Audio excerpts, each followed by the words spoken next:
Yeah, we are starting. We are starting.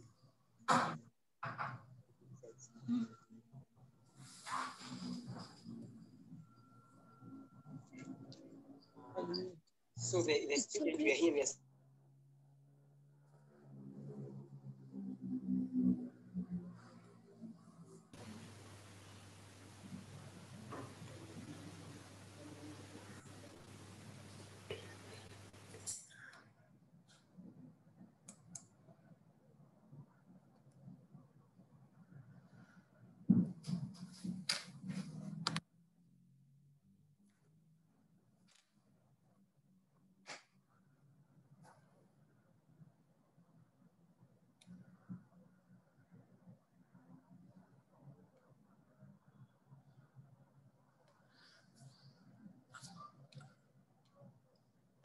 Okay, ladies and gentlemen, we are starting.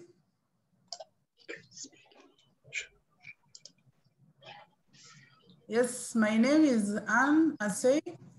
I'm from University of Nairobi, Kenya.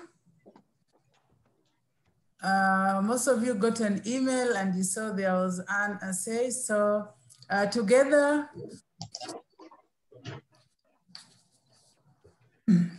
with the National Education Opportunities Network, NEON, and other collaborators, Association of Commonwealth Universities, we are hosting this event. This event is taking place in all the 5 continents. You'll be told by the staff from NEON. WAHED 2020 Global Conference Series is taking place globally today. So other continents will also log in at their time. So we are happy to host this event as University of Nairobi. The Association of Commonwealth Universities approached us and our Vice Chancellor agreed to host the event on behalf of Africa, which is a good privilege for us, and we are happy.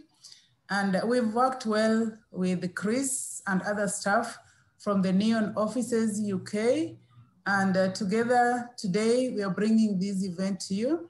Welcome to Kenya, welcome to Nairobi, welcome to University of Nairobi. I will now invite staff from NEON to say something about the conference. Thank you so much. Thank you, Anne. Good morning, everybody. It's great to see so many people here this morning. My name's Chris Bays, and I'm part of the executive of the National Educational Opportunities Network, NEON, which is an organisation based in the UK. And we are part of the organising team of World Access to Higher Education Day. So just first of all, I'd like to say a big thank you to Anne and colleagues at the University of Nairobi for agreeing to kindly host this event. We're very grateful for all of the support that you have given us in organising today's event. Also, thank you to all of the speakers who have made their time available today for the fantastic programme that we've got. We're into the 3rd year of World Access to Higher Education Day. Obviously, this itself has been quite a unique year. So whereas in previous years, we've delivered the event face-to-face in cities in the UK, such as Birmingham and Edinburgh. This year, obviously, we are delivering the event remotely for the first time, and we are delivering it on a series of continuous conferences over the course of 24 hours. So already today, we've had the Australasian and Asian conference, and obviously now, we're very proud to have the African conference about to start. Also, just one thing to say before we hand over to Professor Kira. We're also very pleased to be working in association with University World News on today's event, and a write-up of the WAHED24 event will feature in next week's University World News. So once again, thank you to everybody for making the time today, and we look forward to today's event and to working with you all in the future. So I'll just hand back over now. Thank you.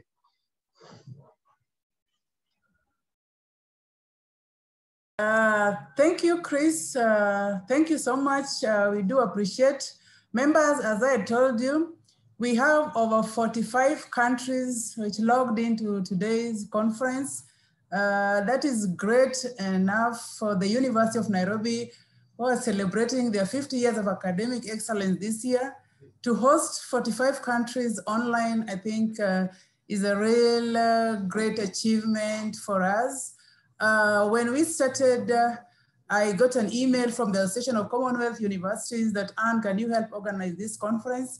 I told Chris, I'll try, but I don't have much right. You can write to our Vice Chancellor and request him that if he can host. What I commented to Chris is that I know our Vice Chancellor is positive. So I used that one, and actually he was positive and he accepted to host the WAHED conference 2020.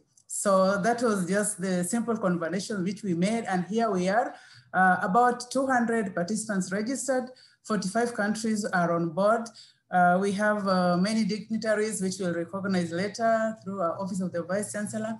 Our Vice Chancellor, Professor Kiama, welcome to this session, and we welcome you together with the NEON led by Chris and his team to open for us the conference and give your opening remarks.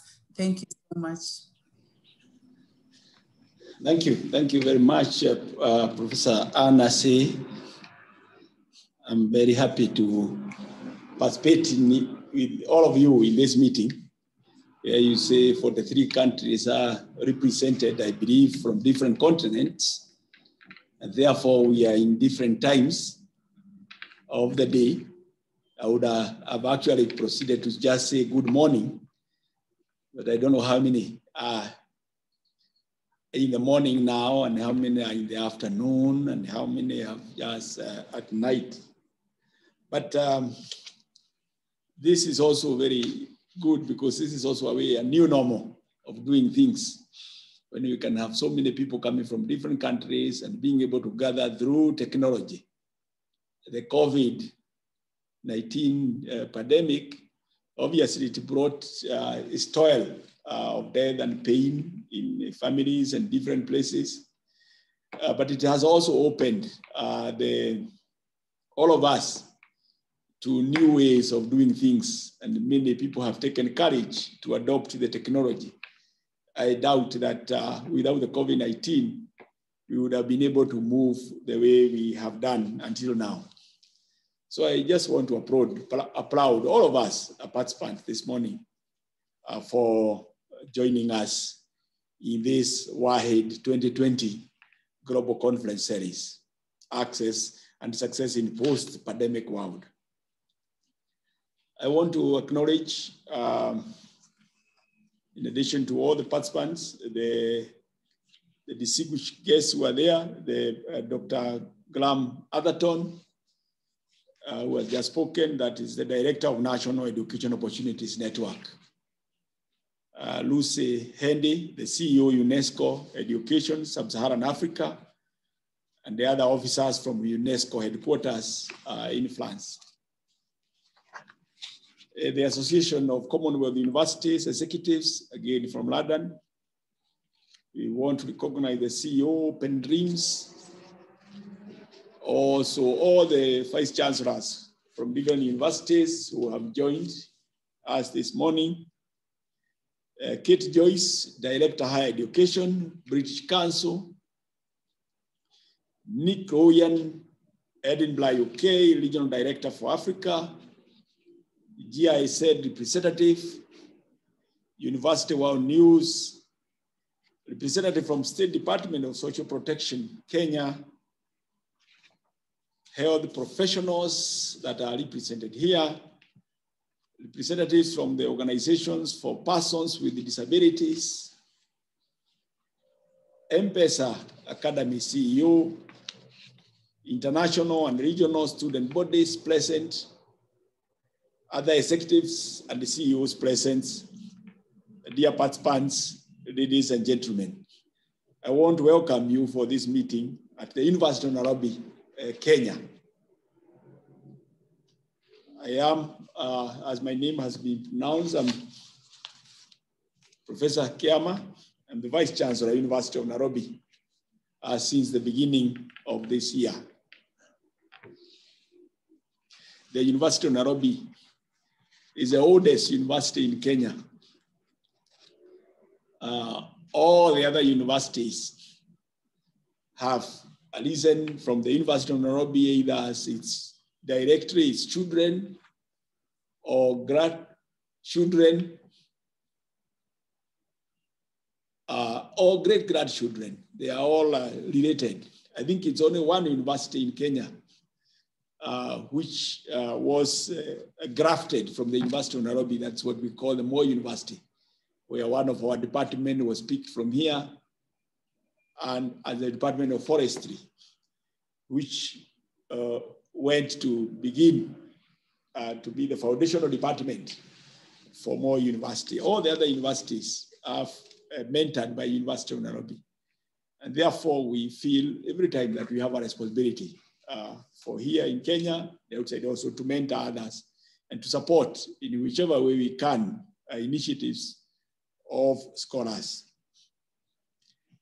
I'm very happy and honored, therefore, to host the third World Access to Higher Education Day, WAHED 2020. As you know, this event is taking place today, virtually, in all the 5 continents in the world. In this, what we now would call as the new normal.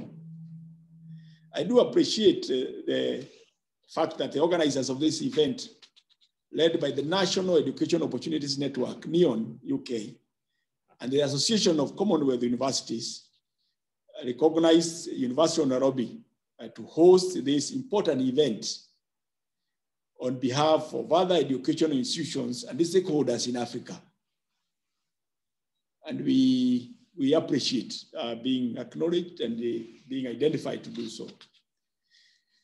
This members comes at a time when we are celebrating the 50th anniversary of this great university. And therefore it is a great honor to host this meeting also at this time when we are celebrating our 50 years. The University of Nairobi was given a charter in 1970. But the University of Nairobi was there before as a college, initially as a constituent college of University of London, and later as part of constituent college of Makerere University. But it got its own charter in 1970. So since then, we have now admitted and graduated our students, those who know the issue of the university governance. Yeah, it was mentored by others, University of London and Makerere. This also comes at a time when under the normal circumstances, we could have hosted all the participants who are here for this meeting from different parts of the globe at our university. And we have very beautiful facilities at the University of Nairobi. University of Nairobi is designed in different campuses. And any of the campuses has very, very unique and very welcoming facilities. But we do recognize the seriousness of the COVID-19 pandemic.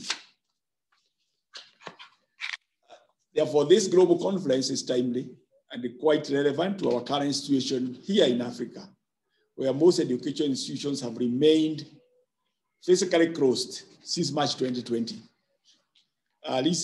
Although recently we started doing some gradual reopening of the university, where we are doing on-campus learning, particularly for practical-oriented courses.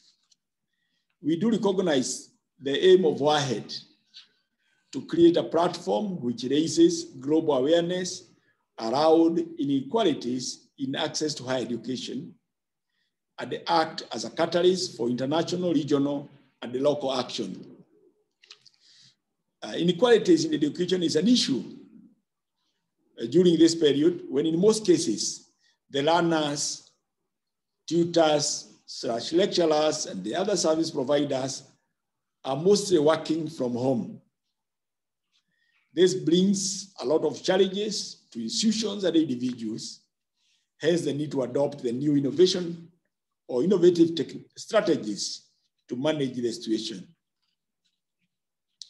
In Africa, and I believe, and in Kenya and most of the world, a number of higher education institutions adjusted to the new ways of doing things, though obviously with various challenges. A number of education institutions were able to move services online, while others just tried to buy time because of the difficulties of overcoming those challenges.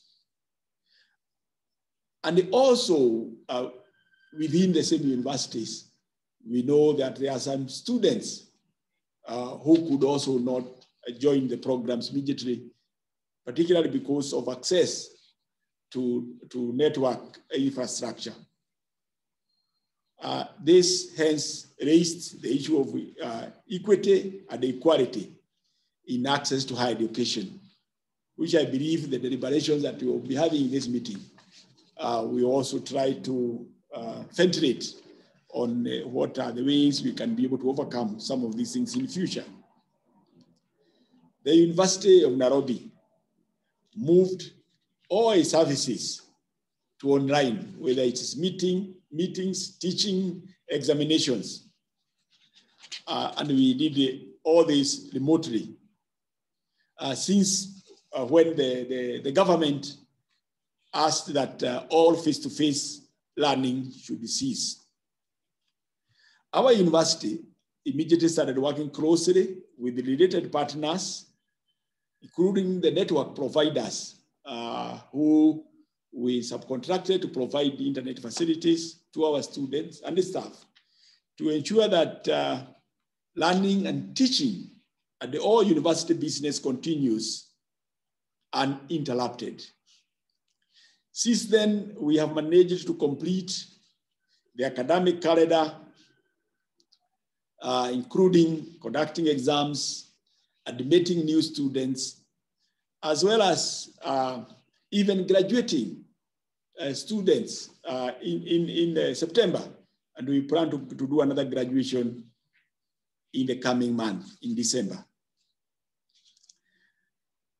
As our university celebrates 50 years of academic excellence this year, 2020, this conference of WAHED resonates very well with our mandate of empowering all students, as well as the Kenyan and the global community, with the skills and knowledge for the 21st century, which we believe are critical for helping us in the area of sustainable development goals, particularly on quality education and the goal 17 on partnership for the goals. There is more need, dear participants, at the moment for global collaboration due to the various changes in education and the demand for globally competitive graduates who can fit into today's market. We are happy to work with WAHED team and the other partners present here today to achieve this objective. COVID-19, dear participants, is a challenge to education institutions and more so to students. I believe that this conference will bring alongside solutions and strategies on how we can manage together with our global partners the pandemic and maintain quality in higher education. I do appreciate the presence of the many student bodies in Africa who are present here attending this meeting, as well as their leaders.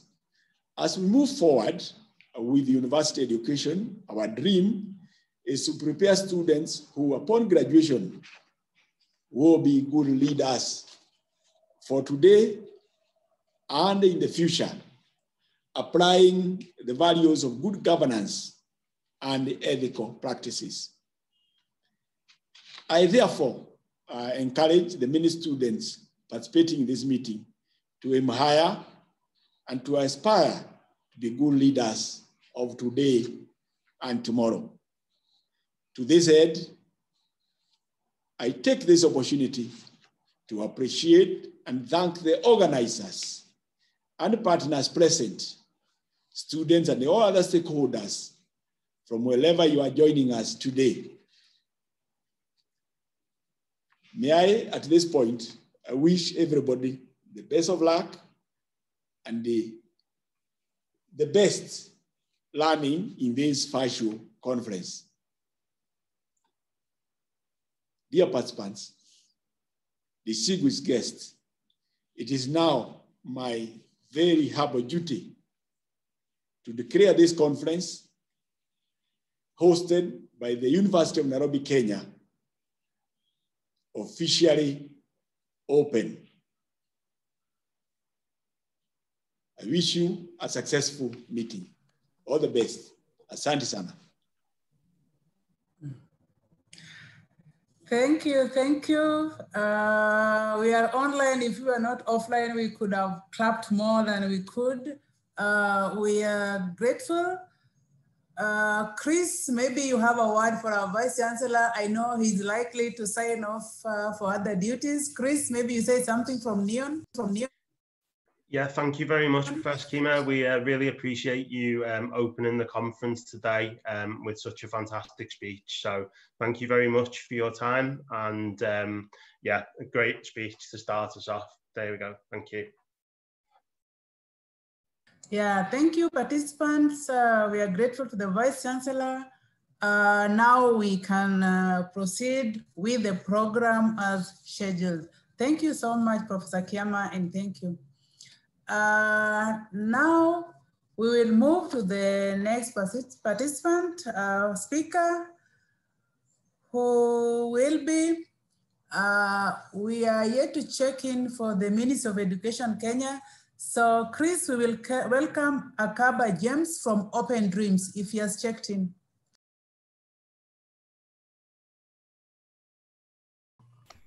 Yeah, I saw Open Dreams had checked in earlier. Akaba, are you on the call? Yes, Chris, I am right here on the call. Thank you. Okay, Let me over just to you. sharing the screen.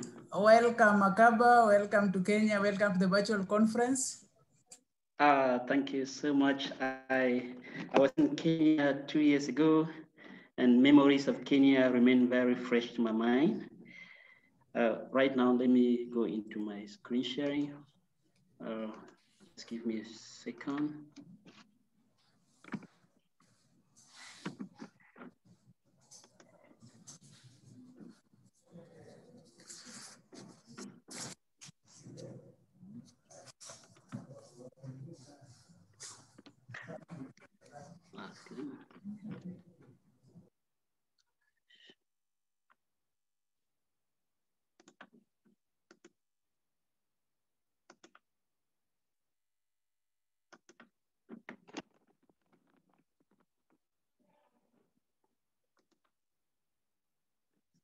Sorry, it's taking a little while because I was getting ready to step in after the next. Let's see.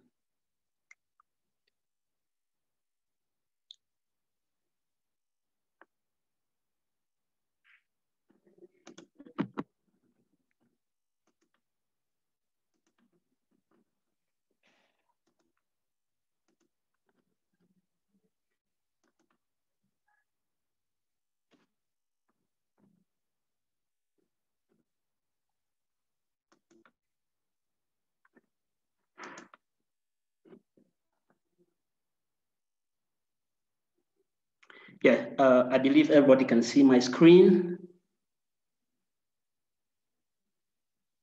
Okay, yeah, if that is okay. So let me move right ahead into the presentation. Once again, I am very happy to take part in this very important conference on World Access to Higher Education Day. My gratitude to Neon. Ever since we joined this organization, it's been an amazing professional development journey. So looking back at Cameroon, COVID-19 took everybody here by surprise. We were really so nervous when we kept watching news as events unfolded in Italy and other countries. And there was so much pressure on the government to shut down the borders. And the moment the borders were shut, schools were also shut down. That happened around the 18th of March. And there was just no time for teachers, for universities, for educational establishments to prepare to transit into online education. Cameroon is a lower middle income country, and distance education has never really been part of our curriculum. We do not have enough technology for that. The country is quite wild, and the city centers have access to technology, but it is not the same thing with the suburbs. COVID-19 cases were very high in Cameroon. Cameroon was the highest within Central Africa.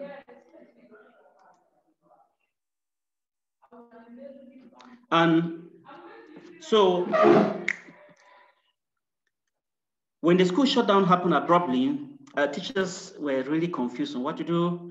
Universities managed a little bit to keep on with online education because most university students actually were able to have laptops. They could afford data to get online. They knew how to use the laptops. But then there were situations too of some of the university personnel who did not have a mastery of how to go about with online education. So in the month of April 2020, we from Open Dreams were getting worried because if universities were not going very well, if high schools were not going on very well, then there was definitely going to be a problem of access to education. So we had to go out into the field to carry out a survey to actually find how teachers were coping with the shutdown. When we carried out that survey, we had 133 secondary school teachers who responded, 80 of them science teachers, 47 of them arts, and then we have 10 higher education teachers who responded from 6 of the 10 regions in Cameroon, the 6 regions where there is a higher population density. We observed that of that number, 47.9 of them work in an urban setting, which had relatively greater access to technology and the internet. Then 27.4% work in semi-urban settings and 24.7% in rural communities, which are by default technologically disadvantaged. Also, 24.6% of teachers said electricity was unstable where they are. In fact, I happen to come from a small area of the country we call Bamenda. Electricity is rationed daily. On an average day, we have 6 hours of a blackout. So even if universities were to move on with full online education, that was already a very big barrier. And we have students who are living in Cameroon and doing online studies in universities across the country and abroad. But where I am speaking right from now is the capital city of Cameroon, which has regular electricity supply and good internet. So people here will not have a problem, apart from the fact that 90.3% of the teachers complain of the cost of internet data. And when we compare with the UN Broadband Commission for Affordable Data, I mean the rate set by them, we are at 5.1% higher. That's like 3.1% above the 2% set by this commission, meaning that data access is still an issue among teachers, is an issue among students, and this is an access gap. And then we had 83.6% who said they've never been into any form of online teaching before COVID-19 disrupted schools. So from that huge percentage, it means that the access gap is really got bigger. And then we also, because of the confusion brought about by COVID, 54.3% of teachers are now of the opinion that mobile phones should be allowed in schools. It may surprise you to know that Cameroon has a policy of forbidding the usage of mobile phones in school. elementary schools, secondary schools. At the university, it is a little allowed, but then there are some private institutions that totally forbid the use of phones. But in the wake of COVID-19, we now have 54.3% of them talking about the use of phones in school in approval.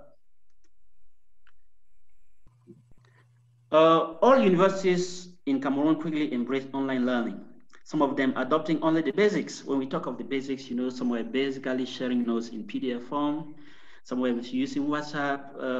Not many were using Zoom.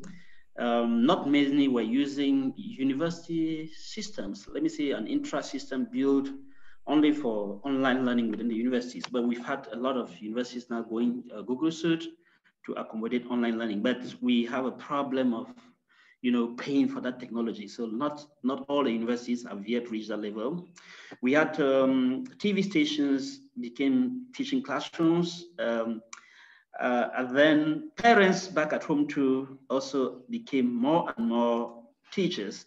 In fact, we had local schools springing up within the communities. When I say local schools, informal settings, like somebody in the quarter will just put about 10 to 20 students and whole classes. So today, our ministries of education, we have 3 ministries here which take care of education. We have basic, secondary, and higher education. They've all set up a distance education policy, and there are pilot centers now where professional lessons, professional recordings are done for online lessons, and there are students who are solely depending on those platforms for their education. At the level of Open Dreams, we are lucky to be part of the Early Access Network, and you know, lucky to be talking here when we got the Association of Commonwealth Universities. I see quite some familiar names, like Nick from the University of Edinburgh, that we are together part of the Early Access Network. I'm really proud to have you on this platform. So Open Dreams has led initiatives in the direction of, you know, supporting access to education with the support of the US Embassy and the Cameroon Fulbright Alumni Association. At the moment, we have training of teachers ongoing on how to use instructional technology. We move to each of the 10 regions of the country, spend 2 weeks working with teachers intensively on distance education, about 50 teachers in each of those regions. We also open up our doors at our center in Yaoundé, where students from everywhere, as long as, you know, the bilateral vision, come to carry on their online studies abroad, online studies within Cameroon. And from all of that, we are collecting a lot of data, gaining a lot of expertise on how we can be of help to widen access. Universities here, while they were doing online educations, they had difficulties accessing students online, administering tests. The highest they could do was to give assignments that are turning. So because of some of these difficulties, as I'm talking now, the situation has changed quite a lot from, you know, from the virtual world to the physical. Across Africa, we continue to work with the Early Access Network to place students in universities across, and of course, increasing access.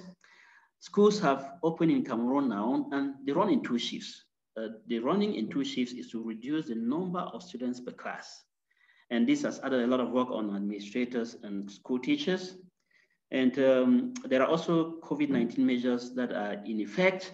In fact, we are also leading an initiative to, we've already worked with about 100 teachers across the country on preventive measures that can be taken in our high schools, in our universities. And we've put what we call COVID-19 brigade commanders, or a watchdog. They watch the way those measures are respected in school, and they have a right, you know, to you know, sanction some people. So with the professional development support and resources we've had from organizations like the International ACC, Neon Education USA, the Early Access Network, we've been able to keep our head above the waters. And we are hoping to emerge stronger from COVID-19, for we are in this together. Thank you so much.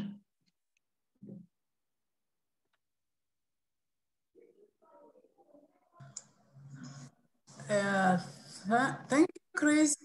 I'm sorry. That's great. Thank you, Akaba. That was wonderful. We've had the experience of Cameroon from the Open Dreams perspective. So Akaba, that was great.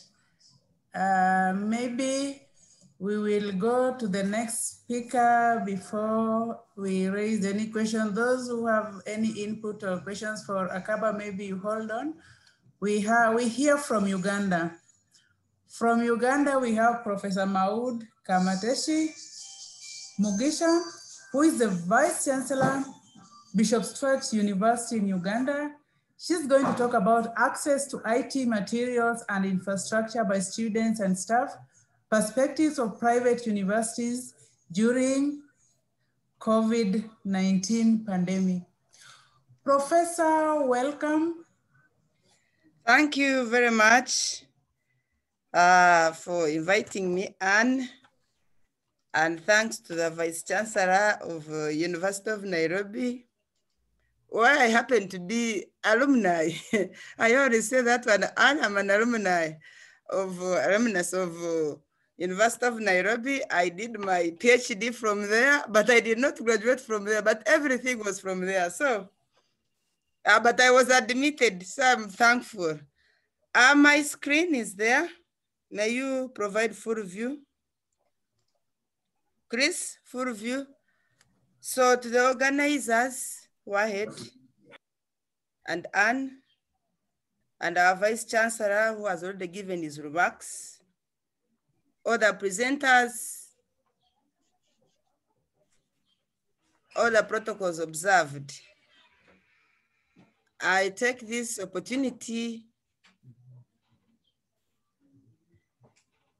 to welcome all of you to Uganda. This is Ugandan time and Bishop Stuart University. As the topic is, I hope you are hearing me. Prof, we can hear you very. Yes. You are hearing me. Thank you very much. I am hearing you too. Partnerships, access to IT materials and infrastructure by students and staff, perspectives of private universities during COVID-19 pandemic, and particularly I'm going to concentrate on BSU. BSU stands for Bishop Stuart University. And I'm the Vice Chancellor of the university now for I'm in my 7th year. Next slide, please.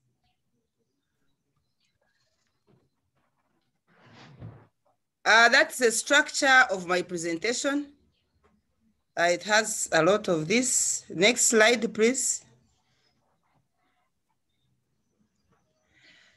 Yeah, as my colleague has said, when COVID-19 pandemic came, it created a large disruption of education system in history ever known, affecting over 1.6 billion learners in more than 190 countries all over the continents.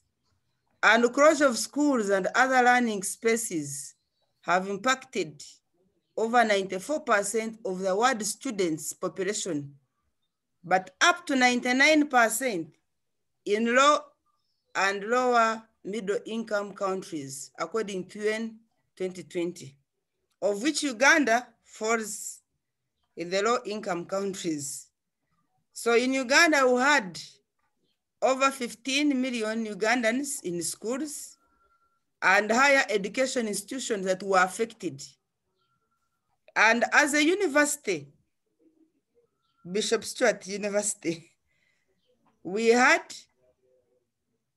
this university is not very old, but it's not also very young. It's a teenager university, which is a Christian-based university that was founded by Ankara Diocese in 2002. And it is chartered by the government of Uganda. And it runs 89 accredited programs at master's, undergraduate, diplomas, and PhDs. We have 4 PhD programs. We have a total student population of 5,000 and over 360 staff. So you can see we are not very small. Next slide, please.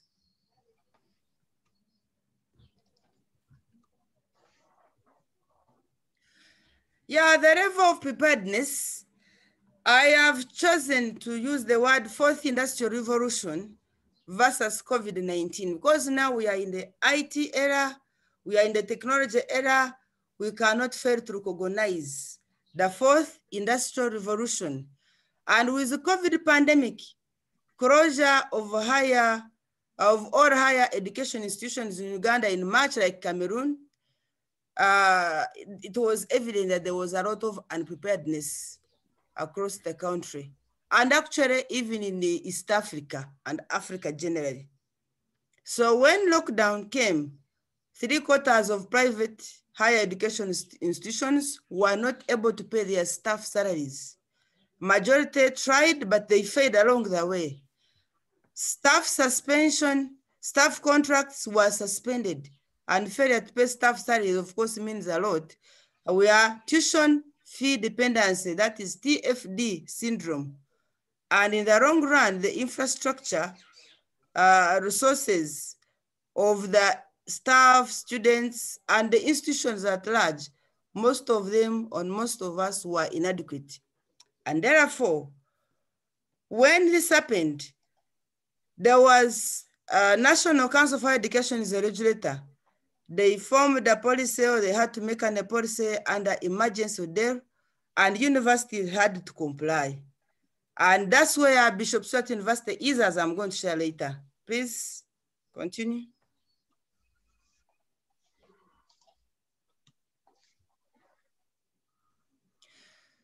So the levels of preparedness continue that the regulator, when they gave us a policy, the institutions also had to go and make their own policies and ICT policies and have them approved, of which my university was one of those.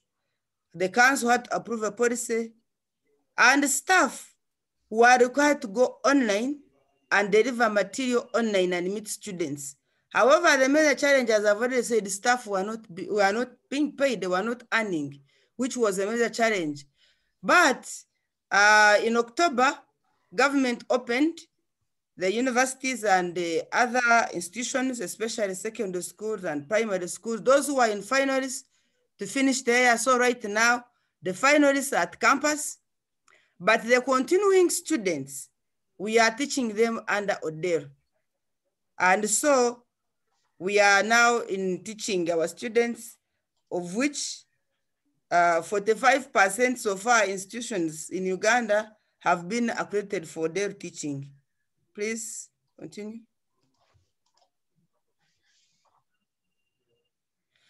So what have we done? When we opened the universities, we discovered our staff needed what we call psychosocial support and emotional and spiritual support, the well-being of staff.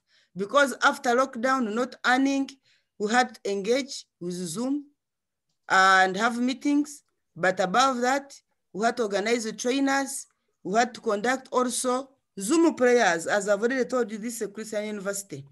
And then we had to conduct trainings, formal trainings on COVID to staff and students, and of course, develop sanitizers. Yes, please.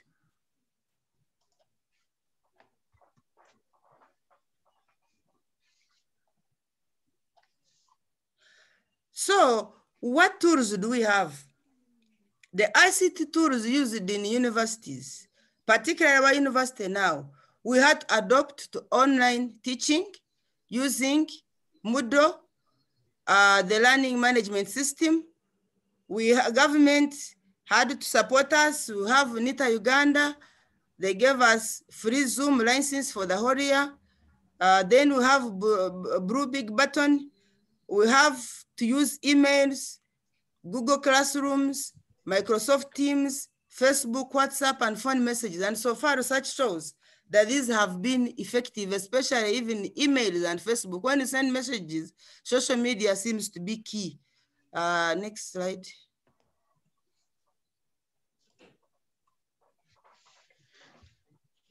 Chris. So partnerships, that who have been critical for the universities in Uganda, we have Research and Education Network, RENU. This one has been very vital in supporting our online teaching in universities, and most of the universities are connected. They have given us a VPN, education VPN, and here it means we can access internet. Zero rating has been given to us, and unlimited internet access was given to all of us students and everybody at no limit to all universities when lockdown came in, which we appreciate. And RENU has been supportive. Yes.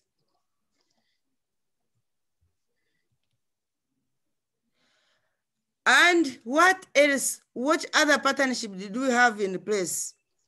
I have already talked about NITA Uganda. We had MTN Uganda, the service providers of internet services and the airtime, Airtel gave us.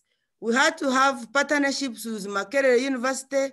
We got a grant under RIF, Research and Innovations Fund at Makerere for capacity building at the courtesy of Professor Baze and Professor Nawangwe, the Vice Chancellor. We had partners like Sky, Avis Foundation, where we were already running a project of poultry and smart agriculture, and we had our incubators being trained.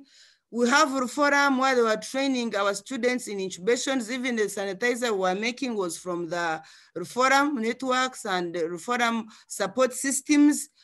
And all those are partnerships to ensure we have infrastructure in place to see we transit. Next. We also had a partner from Canada, Trinity Western University. We have so far established a facilitated academic resource learning center. National Council visited it. We are expecting it to be accredited, and we are calling upon you very soon. We are going to be one of the few centers in Africa where students are going to study in Bishop Stewart University, but are based, they are studying Canadian programs, and they are free to go and study in Canada at the right time or when they want after 1 year. And when they go and study there, or even if they study there, they will have free visas to go to Canada at a time when they need to go there. 2 years open. And that is an open access. And they have given us money to put up a lab. I did not show you the infrastructure, but it is there in the university. I can show you next time or during question time. Next slide. Other partners that will have come along, not only for ICT, but also for research and MOUs.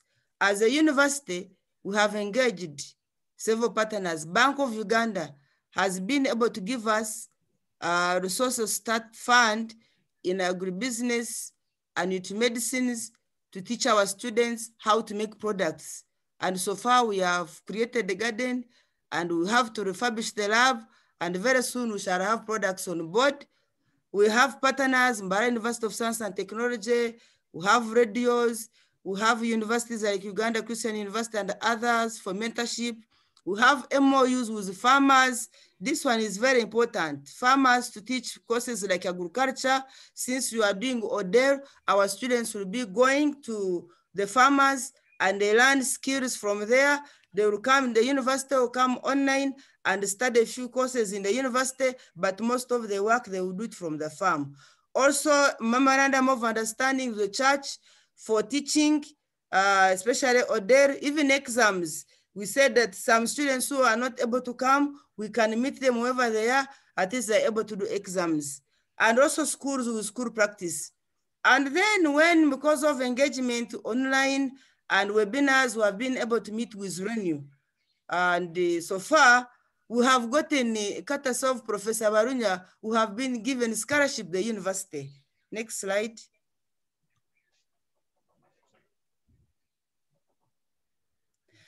So we cannot get stuck with our yellow notes. What is there now? We have to change. As Arvin said, the illiterates of the 21st century will not be those who cannot read or write, but those who cannot learn and learn and run. So we are going to sit down. Please continue.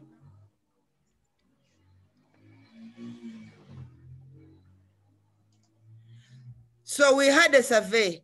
I'm going to give you some findings to show so far what is happening on ground. Continue, please.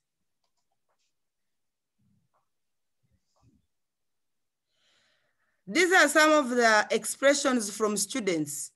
Some of the students whom we interviewed, they are saying online teaching is good.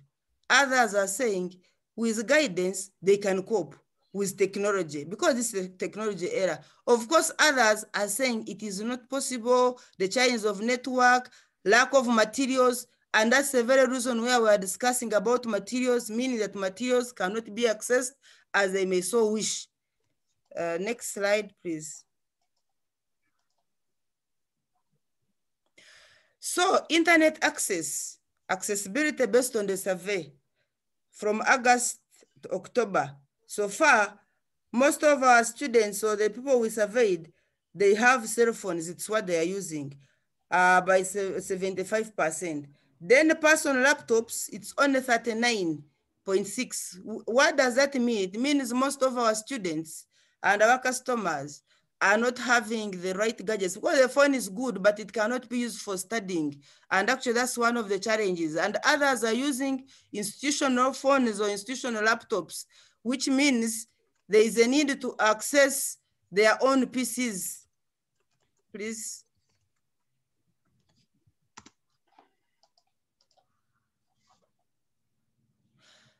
The same applies, the major means of learning has been through Zoom.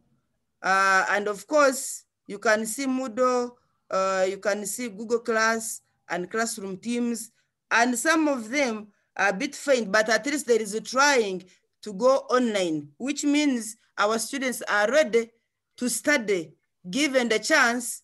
But of course, Zoom, we must adopt our learning system, which is the virtual learning environment, which is now being used by 1%. But so far the percentage has improved because we have trained the students to go on and staff. Continue. And the same applies the ICT materials, which is being used commonly. Out of the 403 people who responded, 71.8% are using smartphones, and 7.5% it is computers. And of course, that means a lot. Then for the laptops is 9.3%. So which means the smartphones is a tool that we can use to ensure our students are reached. But now our issue, we want to see that beside the smartphone, they can have a laptop. Continue.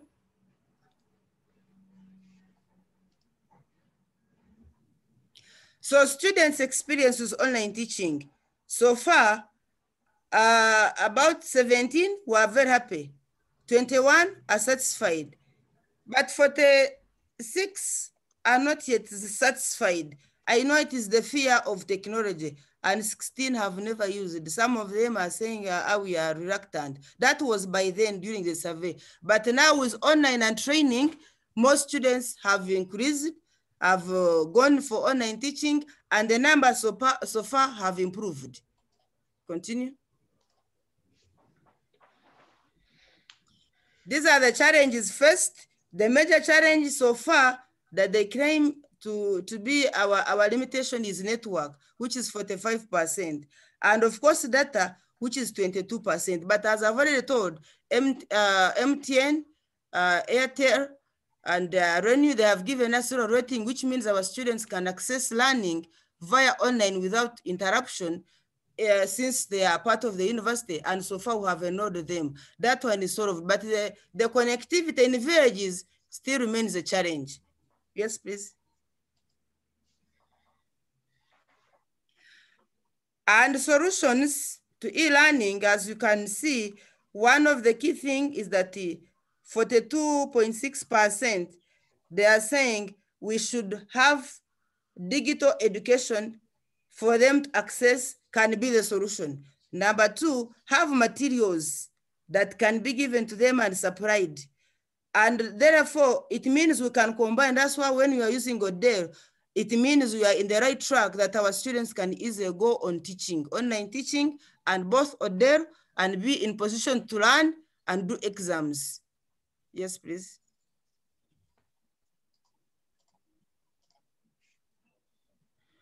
And willingness to adopt online, despite the challenges, 92.7% of our students who are surveyed, they say they are ready to go ODER.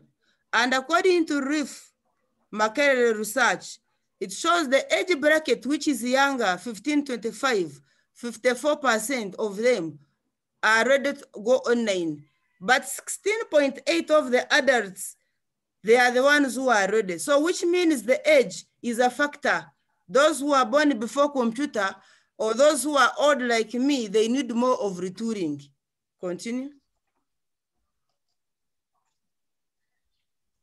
So the scenario that we have now is to adopt online. And so what do we do? Please. Please. So with the webinars that we have conducted, there are opportunities. The opportunities that we can use right now, we have a chance. We have already conducted meetings online. We have conducted research online. We are doing midweek services online. We are doing ODER teaching to all our students who are continuing. And we believe that now the new years are coming next year, the freshers, they'll go online. Even if COVID remains, we shall be able to transit very normally. Continue. And therefore, the other opportunity that we have now, scholarships, I've already told you, have come in place. We have a case where you will find our universities will have new partners. Like now, WAHED, you are now our new partner. University of Nairobi, I had already asked that we can have an MOU, our new partner.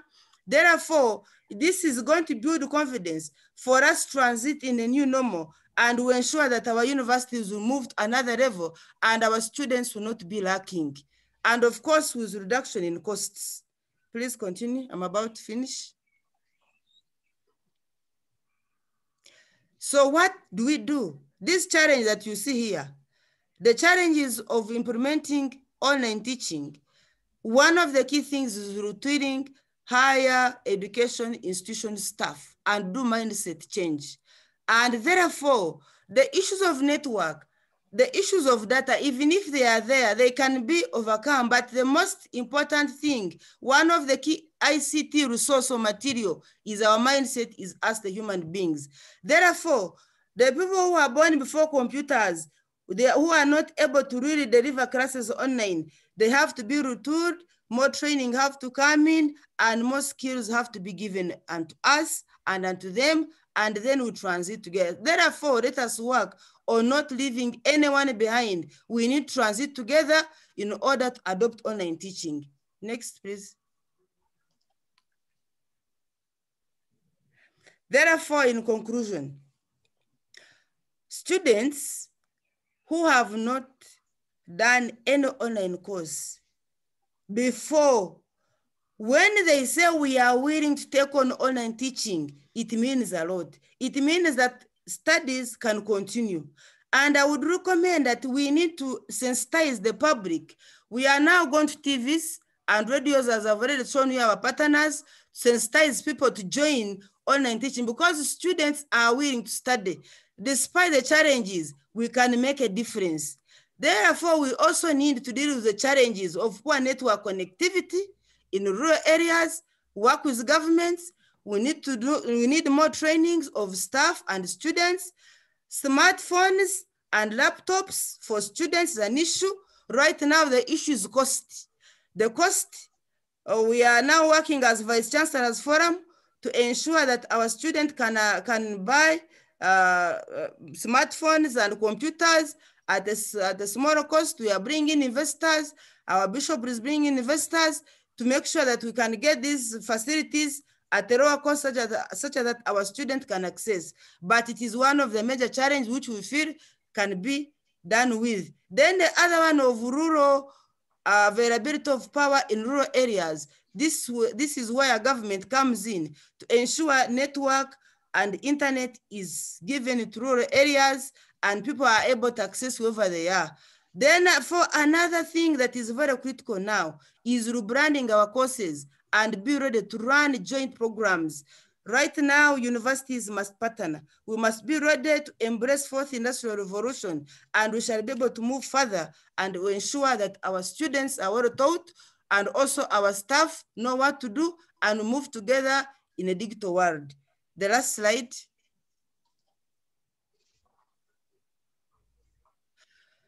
I want to take this honor to appreciate government of Uganda and Makerere University Research Innovations, who have been able to give us the scholarship to do some work and research.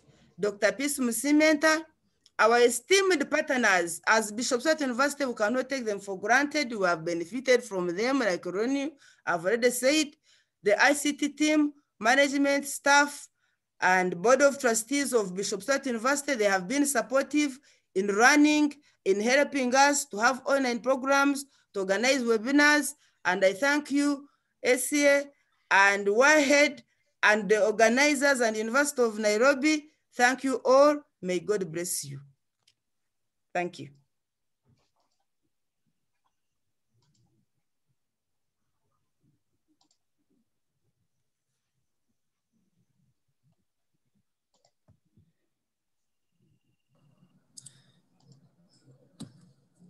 Thank you, thank you. We've heard about Uganda from different perspectives during COVID-19, and we are grateful. Maybe Chris can say something on that presentation before we move to the next session, where we'll have few questions or clarifications concerning the three presenters who have talked. Then that will take our break. Then we will have Naomi next. So Chris, maybe you can take the session for Q&S. Yeah, thank you very much for that really insightful presentation. It was really interesting to sort of see the comparisons in terms of the shift to online learning. And I've certainly recognised kind of some of the challenges that you faced, but perhaps they were like slightly different in some ways, I thought, to the UK, but it was a very interesting presentation. Are we going to do questions now on? Do we want to do questions from people so far? Or? Chris, maybe we can do for those, as others will give their speech, maybe we can do for those who have presented. Yeah. Thank you. So there's a question in the chat at the moment from Barbara Metzler, which says, do you also have data regarding gender differences or how students with disabilities are affected? So I suppose that's posed both to Prof. Maud and also to Akbar James. So to Prof. Maud, first of all. Thank you for that question. In fact, I was not able to present all the data, but honestly, there are gender differences so far that have been recognized. For example, during the survey, there were few females who responded, about 36%. Even when we put a questionnaire, when we did the market survey, very few females are responding. 37 of the females are the ones who are saying we can go online and who are even participating in the questionnaires, which means there's already a gender gap. Number two, when we go on radio talk shows, very few females participate. Most of the people ask questions are males and some parents. So which means women are there quiet, they are waiting to see what will happen. Another thing that we have noted in the country and which is affecting schools all over, some girls have already gotten married off, others are already misses and others are pregnant. So there are serious things that have affected women. But as institutions, we are saying we must provide support to them. I have already said with partnership with Marara University of Science and Technology, there is a sexual harassment policy, which you have as a university, but there is funding that has come to sensitize women to avoid things that can really put them down, like those issues of sexual harassment. Right now, we launched it, I think last week. We are training our teams. There's going to be a gender-based targeting, sexual harassment, and other imbalances that affect women. So women, they need more. They need to be targeted. Even now with online teaching and ODER, we need to now go back and stratify how many women are accessing. Maybe the data will come by the time we do exams. Right now we are doing exams as a university, but the continuing students, they are now studying. And next year we are admitting freshers. We should be in position to give you the proper data. Thank you. Okay, thank you. Thank you for that response. James, do you have anything to add there in terms of gender differences that you found in terms of your presentation? Chris, we did not really pay much attention to gender differences while we were collecting our data in the field. We know that somehow the COVID-19 must have the different genders slightly different. But what we do as a matter of policy in most of our training programs, like the COVID-19 programs, we have a policy of 50-50, meaning that if we are recruiting 50 people for a training, 25 of them have to be male, 25 of them have to be female. But in terms of other data, for now, we do not have. Thank you so much. Okay, thank you. There's another chat in the question, another question in the chat, got my words mixed up there, which I think is for you, Prof. Mudd, which is basically about how can we make sure that we have an inclusive response and all universities take a universal approach that caters to all fraternity groups' needs. I have not got the question properly. It's basically about, it says, how can we ensure that we have an inclusive response and all the universities take an approach that is universal and caters to all fraternity groups' needs? Oh, yeah. As far as universities are concerned, actually, I felt I would talk about it, but I discovered I don't have much data talk about all the universities in Uganda. But what I can say, some universities, they were already having ODER. They were already doing online teaching. I will have like Virtual University, Cavendish University, we had the Uganda Christian University, we had like Isbat University, they were already online. Even Makerere University, they were already having ODER. ODER has been there for very many years. Distance learning in education has been there. So they were at another level. Now other universities are not in position. Some of them now they are working around the clock to see what will happen. We are saying they will be opening in January, but COVID is increasing. The number of people infected are increasing. Even if you open, the way to go is to use ODER. That's why I'm saying 45% of the universities have been accredited. But I think more are going to come on board. Maybe what I've said, running joint programs, most likely joining even campuses, I see it happen. I remember it was being discussed in Renew, and now we want to request universities like University of Nairobi and you from WAHED, we must be ready to partner and we start running joint programs as we have heard. We are going to run with Trinity Western University in Canada. We need more partners if you are to survive and be able to move together. Yes. Thank you very much. Yeah, I think partnership is obviously a key part of the WAHED mission today, and we're looking to kind of continue to build partnerships with those such as who have spoken today. Okay, thank you to Prof. Mudd again for your fantastic talk there. That was really appreciated. Anne, are we going to move on to the next session now? Yeah, I think we move on because I cannot see any hands, any raised hands. I think, Yeah, but we also still have another session where they can still ask their questions, so we still welcome them.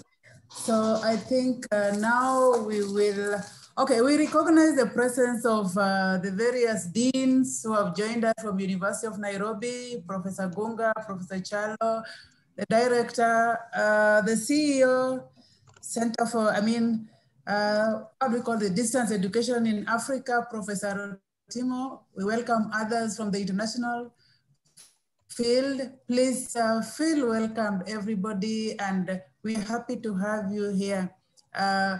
We are celebrating partnership, as all the vice chancellors have said how partnerships are working. I think it's a really hard time and we all must recognize partnership. So we recognize all of you. Vice Chancellor, please don't go away. You have to stay with us a bit. We'll listen to the view of the students who are coming. We want to hear what they are saying.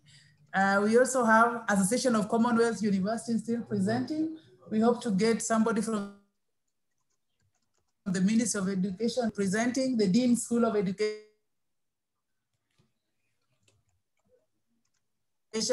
University will be talking to us. So please go away, listen, especially from the students' perspective. You want to hear what is it like. Thank you so much. So now we welcome Naomi Alabi, Diaspora Relations, AASU. So Naomi will tell us more about her presentation, which is on input from All African Students Union, linked to International Students Day. So Naomi Alabi, I know you are in the house. Welcome. Thank you. Thank you. Madam Chair, permit me to stand on established protocol. I wish to thank you very sincerely for inviting ASU to be a part of this conference. This conference is indeed most timely, considering that education has been one... Raise your voice a bit, Naomi. Could you hear me now? Yeah, but raise it a bit. Yeah, thank you, Naomi. This conference is indeed most timely, considering that education has been one of the hardest hit sectors amidst this pandemic. But most importantly, for us at ASU, this conference focuses on the Sustainable Development Goal 4. Now, this is about ensuring quality and inclusive education for all, which has been a focus of ASU during this pandemic.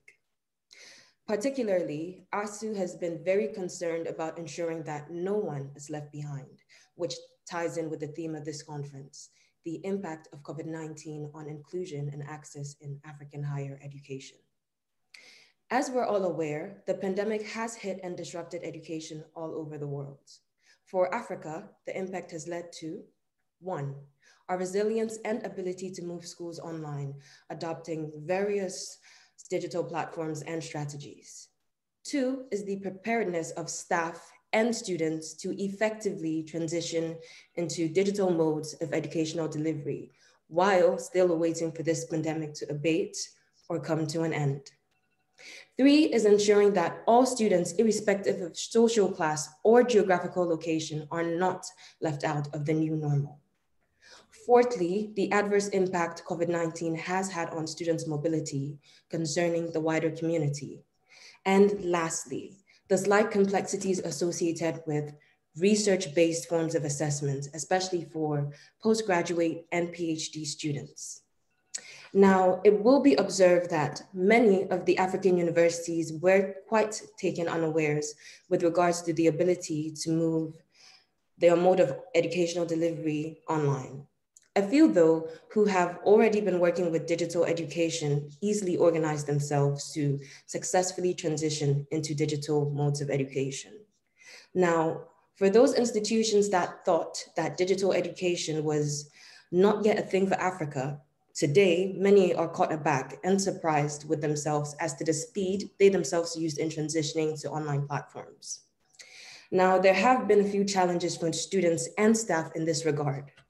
For students, the issue had been the availability, reliability, accessibility, and cost of internet.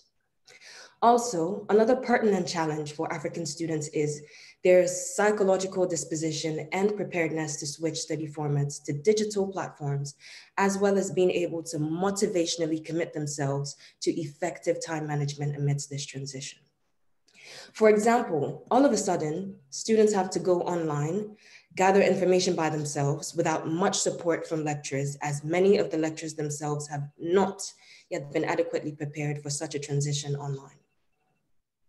Another has been the resistance we've seen from a number of students, and this we believe can be linked to the lack of adequate psychological preparation for students to embrace digital learning. Now, the question we must ask ourselves is, how can students and staff be psychologically prepared and technically equipped to combat this? Many institutions are blending the classes, but whether blended or fully online, lecturers need to know how to learn how to develop a curriculum to suit online education. They also need to master the skill of making online learning somewhat fun, engaging and practical, so as to get students to be motivated to partake further in online lessons. Another strategy to enhance students' engagement would be to use social media platforms to interact with students, and these could include things like WhatsApp groups and Facebook class groups. Lecturers may also need to learn about network communities so that virtual learning could be encouraged. On the part of students, we would need to understand what actually is in it for us. Some of the benefits we would derive when we start to study online. For a lot of the marginalized groups, some of the benefits such students may derive from online school could be: one, the cost reduction from transportation and potential hostel fees a student might incur if they were going to a traditional university. Two is the cost reduction associated with learning materials, as most online schools essentially supply the learning material, which then creates an increase in the quality of material content provided, as this is ensured by the higher education institution. There is also convenience, so to speak, or an ease of access to lectures, which can benefit the students, as quite a majority of we students of today desire some flexibility with education. However, many of these marginalized groups do not have access to smart devices like phones or tablets or computers to allow them to be included in online lectures. For those who may have devices, some may not have access to an active and stable internet connection. Now, according to statistics provided by Wikipedia, while Africa accounts for 15% of the world's population of internet users, only 6.2 of the active internet subscribers are African. Now, out of only that, a slim 1% have been estimated to have access to active broadband connections. Now, if we're looking at the presented statistics, it would be rather unfair to assume that every student stands in the same position in terms of infrastructure.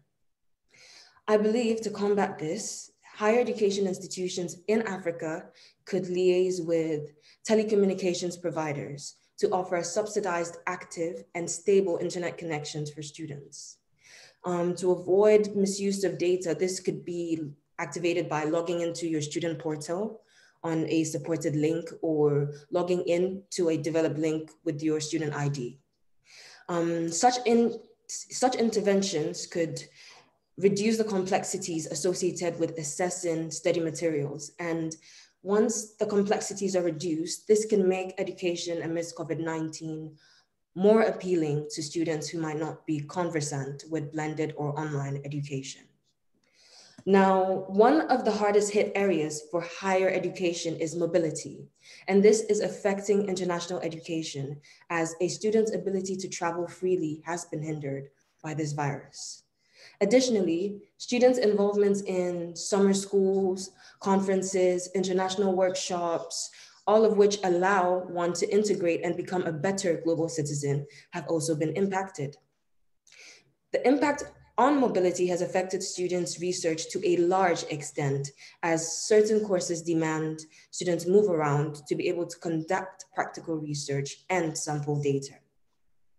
For those who are not in the sciences, options like virtual interviews and surveys are available and may assist in ensuring that their course is completed within the stipulated duration entailed in their curriculum. Now, Those of our mates in the sciences, their ability to submit on time could be affected as their assignments would require a more practical conduction of research. So for such students, how do we ensure that they are able to graduate on time and still maintain quality of standards of education, even in modes of assessments like examinations? How has the impact on mobility affected the skill education, as people would need to move around to have physical internships to be able to acquire the required skill sets? As we all know, certain skills require face-to-face teaching in order to be passed on or developed correctly. SDG Target 4B also deals with expanding higher education scholarships for developing countries. However, as we're all aware, COVID-19 has affected mobility in many ways which could affect the distribution of scholarships. One is the dispensing of visas, which would enable students to migrate to other nations and adopt new ways of doing things. Evidently, we have seen a decrease in free travel owing to the repercussions associated with traveling amidst the peak of this virus. It has been well noted that a majority of countries have also reduced the issuance of visas to specifically matters of importance or matters of urgency. We are aware that this has not disrupted the benefit that one can derive entirely from a scholarship, as the main objective is to essentially graduate with a degree from the awarding institution.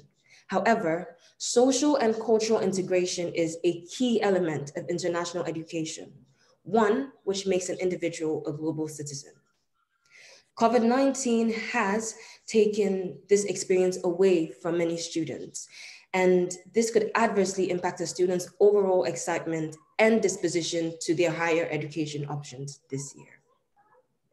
Conversely, this could adversely impact international education in the sense that students might not see the need to travel abroad to have residential stay outside their home country just to gain an international degree, as blended learning and online slowly take over.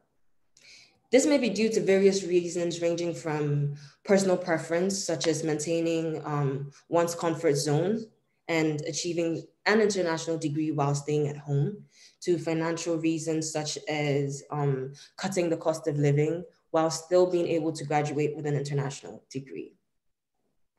What we see here is that the availability of such stringent options take away the element of cultural assimilation one would only gain if they were able to live in the environment with other people.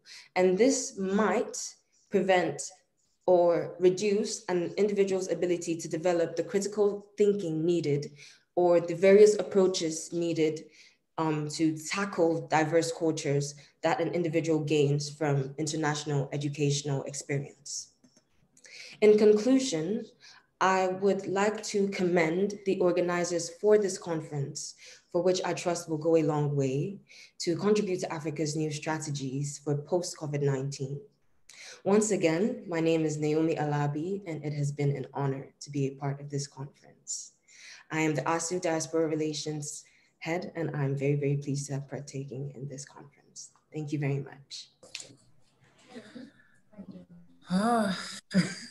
Thank you, Naomi. That was just a wonderful presentation. At least you've given the view of the students. We wanted the vice chancellors to hear and other stakeholders also to hear.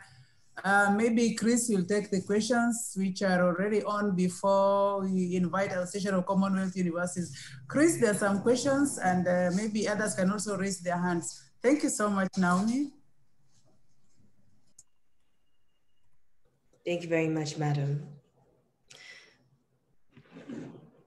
Can't seem to see any questions. There's more comments really than questions. Oh, there is a question here. Sorry. There's a need for the psychological preparedness of students and lecturers to this. What would universities do to prepare students and lecturers and even guidance so that they're prepared? So I guess the question is, what can universities do to support students to ensure that they're prepared? Okay, well, there are various things that schools could do. Schools could have simulations. Schools could run, for example, in my university, we have a referencing guide for law students. And that has been made into a game, sort of like an online quiz, to assess one's full understanding of how to probably use Oscola or APA or Harvard or whatever. Maybe Naomi, you could tell us your university. Oh, sorry, I am in the University of Portsmouth. So I believe that maybe things that could appeal to the youth, like maybe exams in the form of quizzes, you know, for psychological preparation, I think that it would go a long way to have simulations, virtual networks with a lot of students, study support groups that are more designed to match our generation and less of a theoretical, something more practical and something less theoretical, since in Africa we tend to focus on more of the theory and less of the practical. I think that would come in handy a lot, could go a very long way. We could also have teachers as well going for simulations, as it's quite clear that some teachers are also not technically equipped to handle it, which could relay in the psychological as well. So equipping teachers with some form of technical know-how about virtual networks, study groups, just about everything could help students as well. Thank you. Does anyone have, sorry. Question for you? I have a question for Naomi. Yes, now I have a question.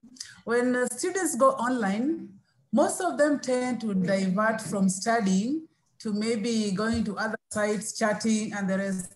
They like chatting more than studies. So as academicians, how do we help the students so that they try to focus more on the goal? The main goal is learning. Okay, they have their mobile phone, they have internet, but mostly it is focused towards chatting, other social networks. So how do we work with you people to ensure that the students take more percentage of their time, they take more on learning than other social sites? That's what I've observed my students. Thank you. Thank you very much, ma'am. In the presentation, I devised a way that could bring us some middle ground, which would be that higher education institutions could liaise with telecommunications providers, and the students could log in through a supported link or a specifically designed, developed link, which would only be accessed by your student ID, of course. Now, this could be activated with pop-up blockers. So if a student goes to maybe Facebook, there could be a pop-up block for specific websites that people are aware students frequent, maybe Facebook, Instagram, WhatsApp APIs as well, just in case students want to be smart about situations, just about anything to prevent them from diverting from their main objective. Okay, there's a question also in the chat. How are universities, just a minute, Naomi.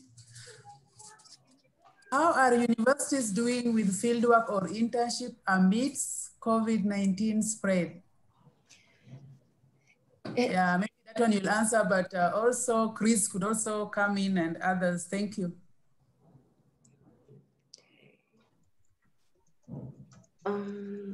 So for internships, it has not been the same, especially amidst this pandemic. We have websites like Inside Sherpa offering internships, virtual internships, co-hosted with companies like KPMG, and they're for free as well. You just need to put in your specific course, your details, your university, and it will take you to everything that pertains to your courses and the internships with companies you can do. So I think that it has created more opportunities for people who otherwise would not have been able to be in a situation where they can have an internship with companies like KPMG. At the same time, I think for the conduction of practical internships, maybe for engineers or mechanics, there have been some impediments. I cannot be so sure as to how best such impediments for practical courses can be rectified, but I do believe that in due time, there will be ways devised to sort out internships for more practical courses, as there have been for courses like business, law, and the others. Okay, thank you. Maybe from our experience at the University of Nairobi, some of the field works are going on and some of them were suspended, where the employer needs the person to be in the field. Yeah, so it's a bit,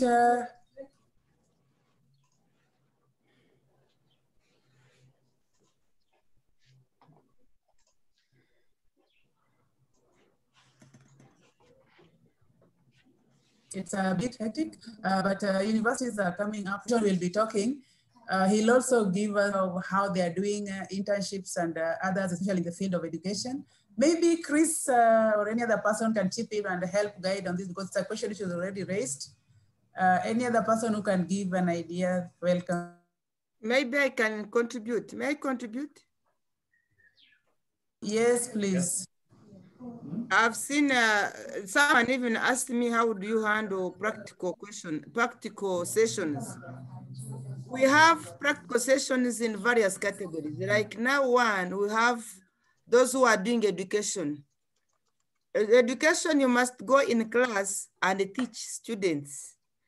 We started brainstorming. We said, let us use virtual classes. We do peer teaching. But then when we consulted the education gurus and who register students, who register teachers after graduation, they said that one may not work because it's not recognized. So what we have done, because we have finalists now, we have asked schools to give us space. We take our students for 1 month and they go for internship. And we have also trained them into standard operating procedures. Even the schools are aware. Right now, it is a struggle for universities to ensure students go for internship. Like education, it is compulsory. Number two, we have those who are doing courses like agriculture. The agriculture students, as I've already said, we have developed a memorandum of understandings with the farmers. Students are going to go into the communities where their corporations, their corporates, they will go and study from there. And the farmers are going to be part of the supervisors. We had to go through rigorous meetings. We had to call farmers and engage with them. We wrote an MOU, we gave it to them. They also had the input in, and we agreed. After agreeing, we signed an MOU that students will go there. We have nurses, nursing. The nurses, they cannot study nursing and they remain off campus. They are around, they were allowed, the finalists, but they have been taken through standard operating procedures. Ministry of Health has trained them. The institutions keep training them. I've told you how to engage counselors, they are heads of department and deans. Therefore, they are also being trained and they are now on wards. They are handling patients, they are treating, they are on internship. So yesterday I was with fine art. Fine art is a practical subject. I saw the students already doing their materials. They are doing exams, but also have agreed that next year, all students will bring their materials. Therefore, we shall give them a list.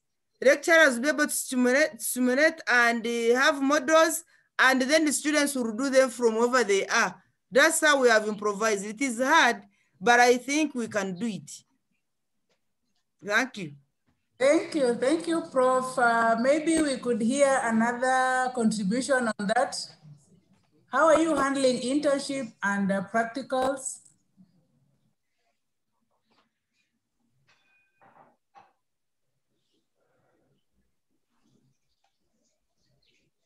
Hello, Anne, can I give a comment? Hello, George. George, welcome. Thank you very much. I think I've heard the sentiments of the others regarding on how they conduct their practicals. We have one serious challenge about the social distance, which is still a bit an issue. But all the same, The pandemic that has come should give us an opportunity instead of a challenge. I'm dreaming about the creation of virtual labs that will help us, and we shall avoid being in touch with each other in the field. Because if we let the students to go out in the field, we do not know. We are hopeful that the pandemic will come to an end. But the situation may extend. And if it does so, then confinement comes in. I think we should team up, collaborate, and look for the creation of virtual labs, even if it means we are looking for support. I know the idea is there. Technically, we have the technology, probably how to put it in place so that it can be effective. Thank you. Yes, thank you, George. George is from Jaramogi Oginga Odinga University, Kenya. So thank you for that contribution of virtual labs. Maybe we'll look at that as we hear more. So it's just a couple of questions, Anne. So one of my NEON colleagues had asked Naomi, how important is it for HEIs to support student mental health during the COVID-19 pandemic? And another colleague has mentioned, I wonder if support, i.e. mental health, should be for lecturers too. So Naomi, could you just speak to those points, please? And then we also have a colleague, Tafadzwa, who has their hand up and has for a while. So if you're anticipating to ask a question, we'll come to you next. So Naomi, please.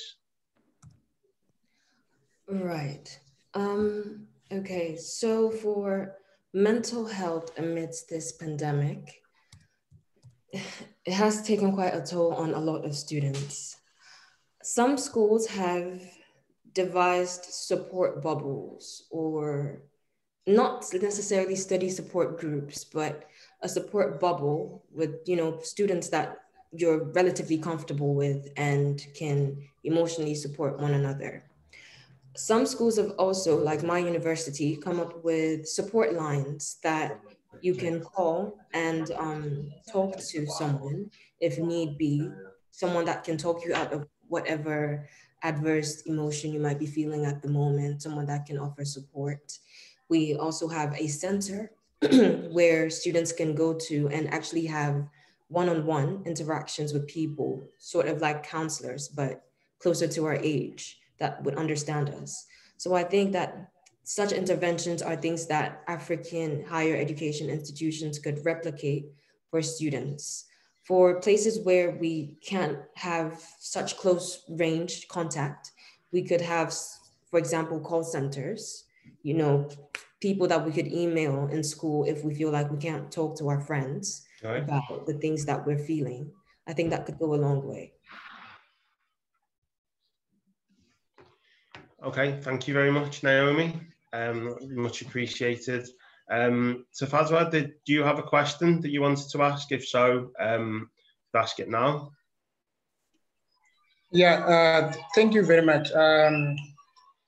My contribution is coming basically from the Zimbabwean side, maybe generally from how other presenters have seen. I can heavily appreciate the presentation done so far in terms of curbing COVID-19. But I've seen that the focus is most focused on lecture delivery rather than on other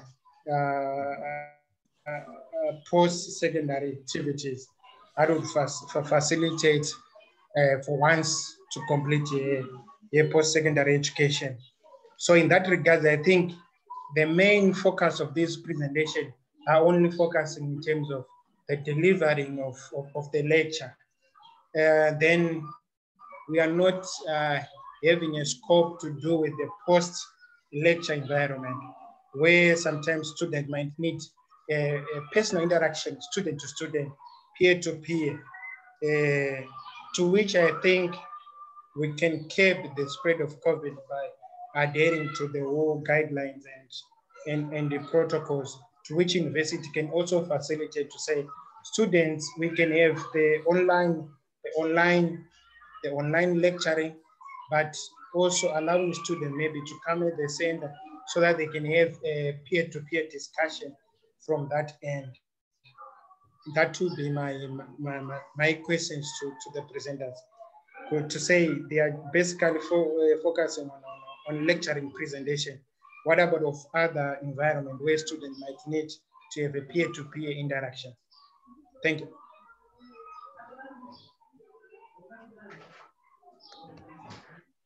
Thank you. Does anyone who's spoken so far have any comments in response to Fadzwa?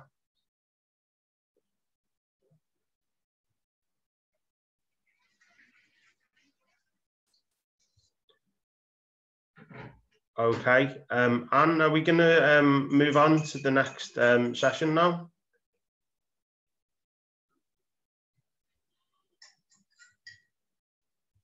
Sorry, Chris, the next presenter is George, who is joining us in 5 minutes. He has just sent a text.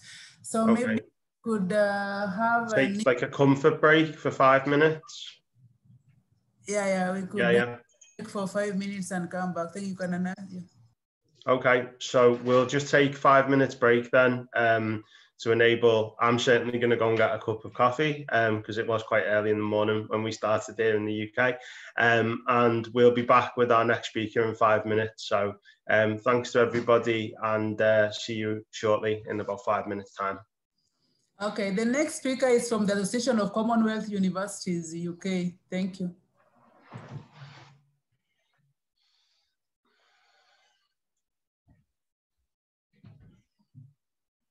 Yeah, did that get shorter?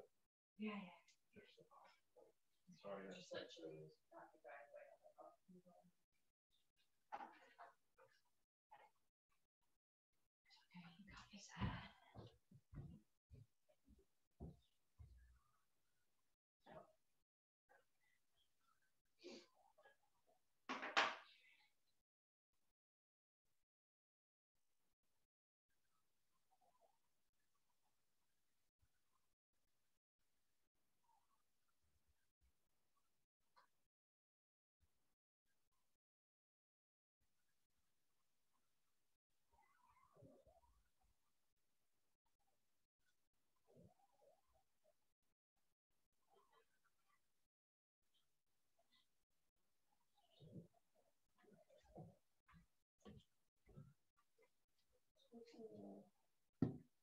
You what, sorry?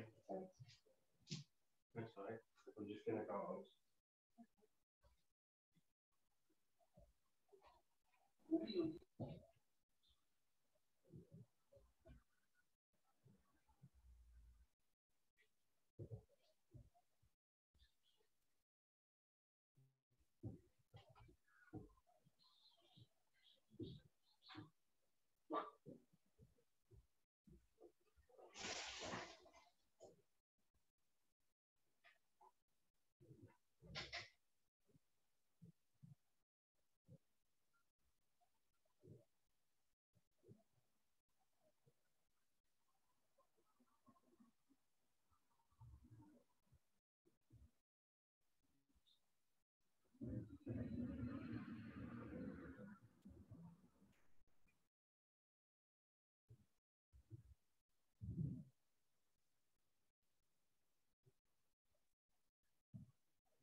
Thanks for the coffee.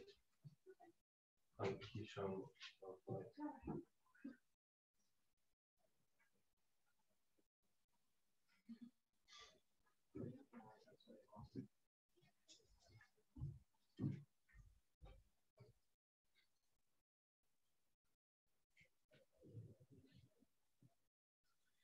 I'm obviously like naturally right-footed, but I don't know whether I told you when I was younger.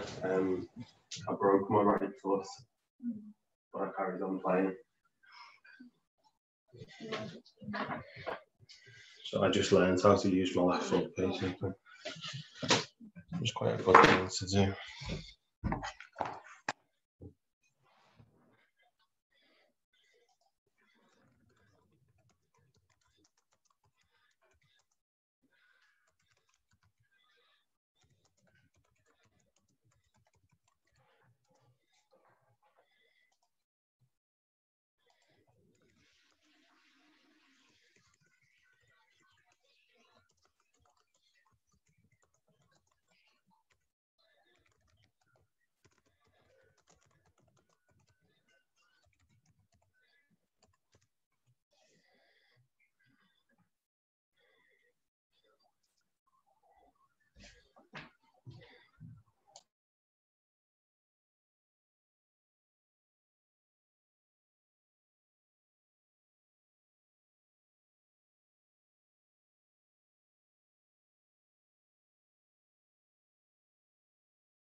Sorry, it was just muted there. Okay, so we're just going to move on to our next speaker now, who is George Anaga, who is from the Association of Commonwealth Universities. And he's going to deliver a session based on a recent sort of policy brief that the ACU have produced. So George, over to you, and thank you very much again for participating today. Thanks very much, Chris, and everyone. My name is George Ochieng Ananga. I work at the Association of Commonwealth Universities. I'm the senior officer leading in the East Africa region. I'm based in London, so it's quite early in London. And thanks so much for the excellent presentations that I've had today. I first wish to take this opportunity to thank University of Nairobi and congratulations on your 50th.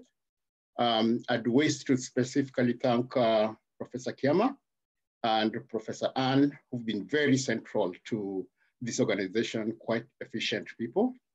And as the VC, Professor Kiama said earlier, all the universities in Kenya came from Nairobi University.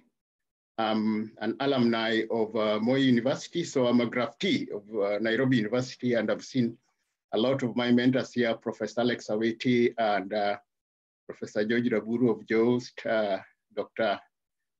Pamela, thanks so much.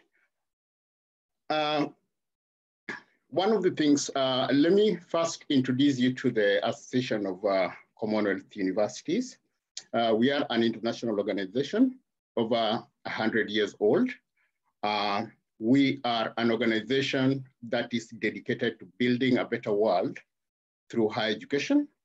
We have over 500 member universities across 50 countries in the Commonwealth. Our network of universities spans over 10 million students and over 1 million academic and professional staff. Among these 500 universities, 109 are in Africa. Some of the reputable oldest universities in Africa, and some of the universities that are coming up and coming up really fast. We have been lucky in the last few months that Professor Kiama and Vice Chancellors from East and Southern Africa are now leading on the Association of Commonwealth Universities Network in East and Southern Africa.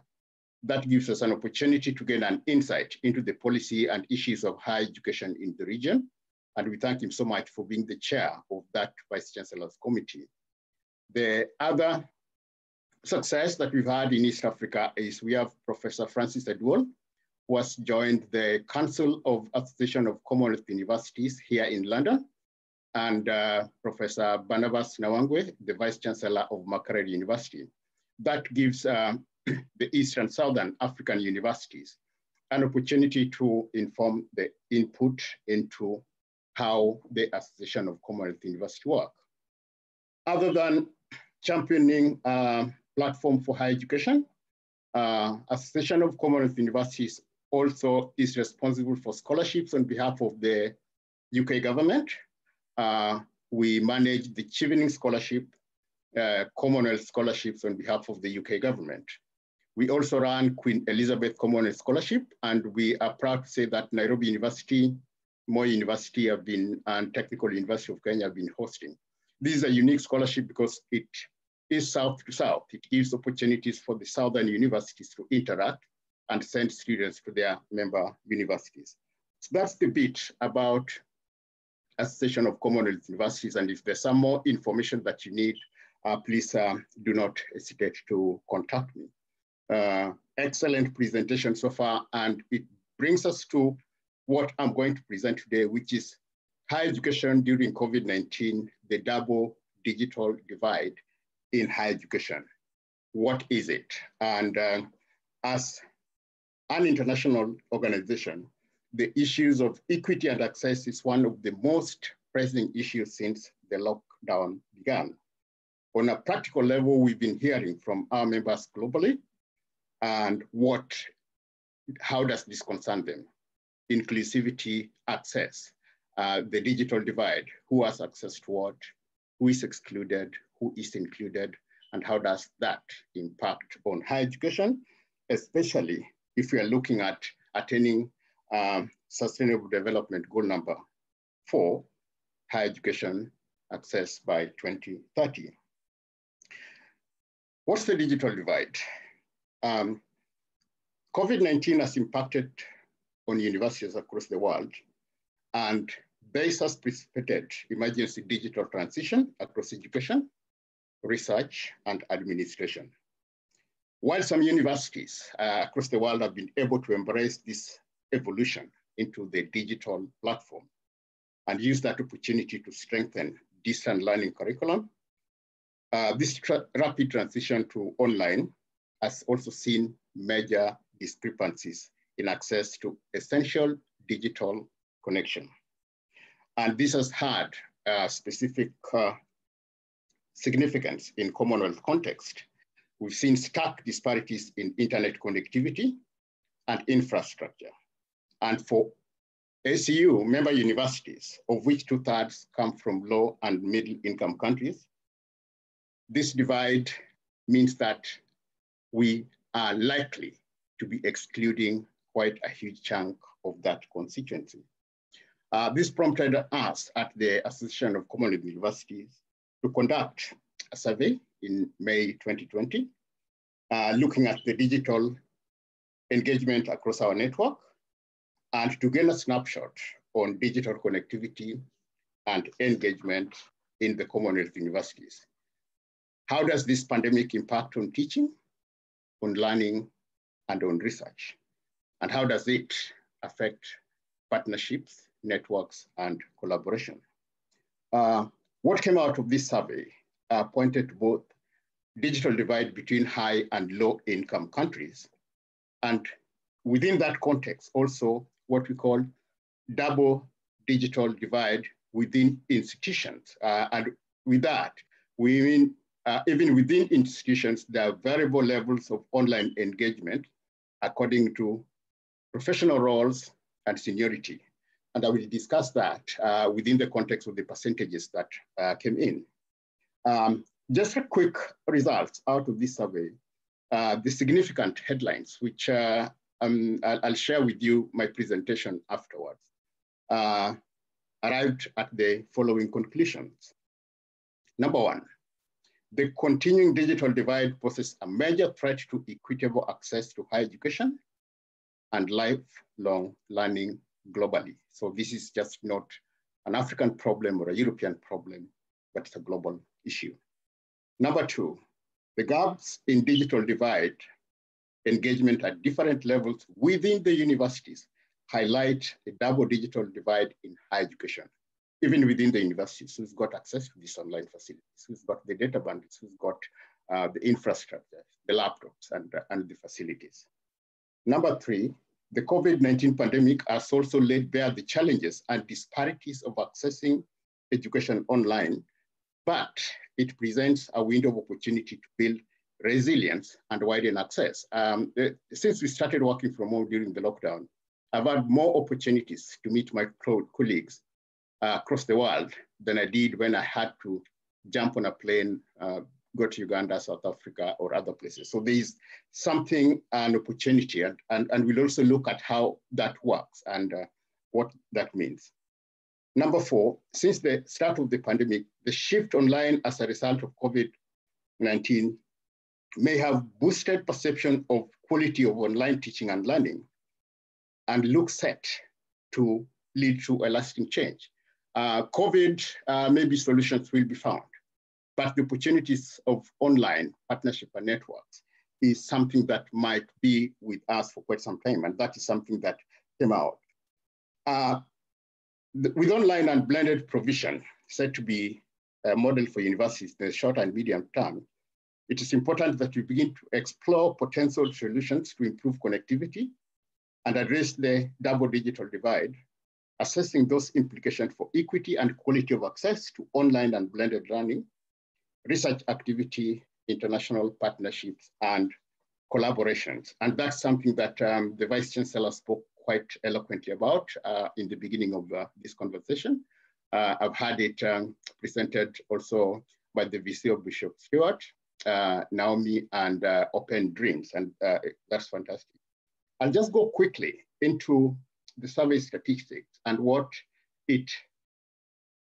the summary of those findings, the questions that we asked, because that sort of gives us an insight in terms of who did we talk to? What did we ask? What was the percentage? The survey was conducted in May 2020, as I said earlier.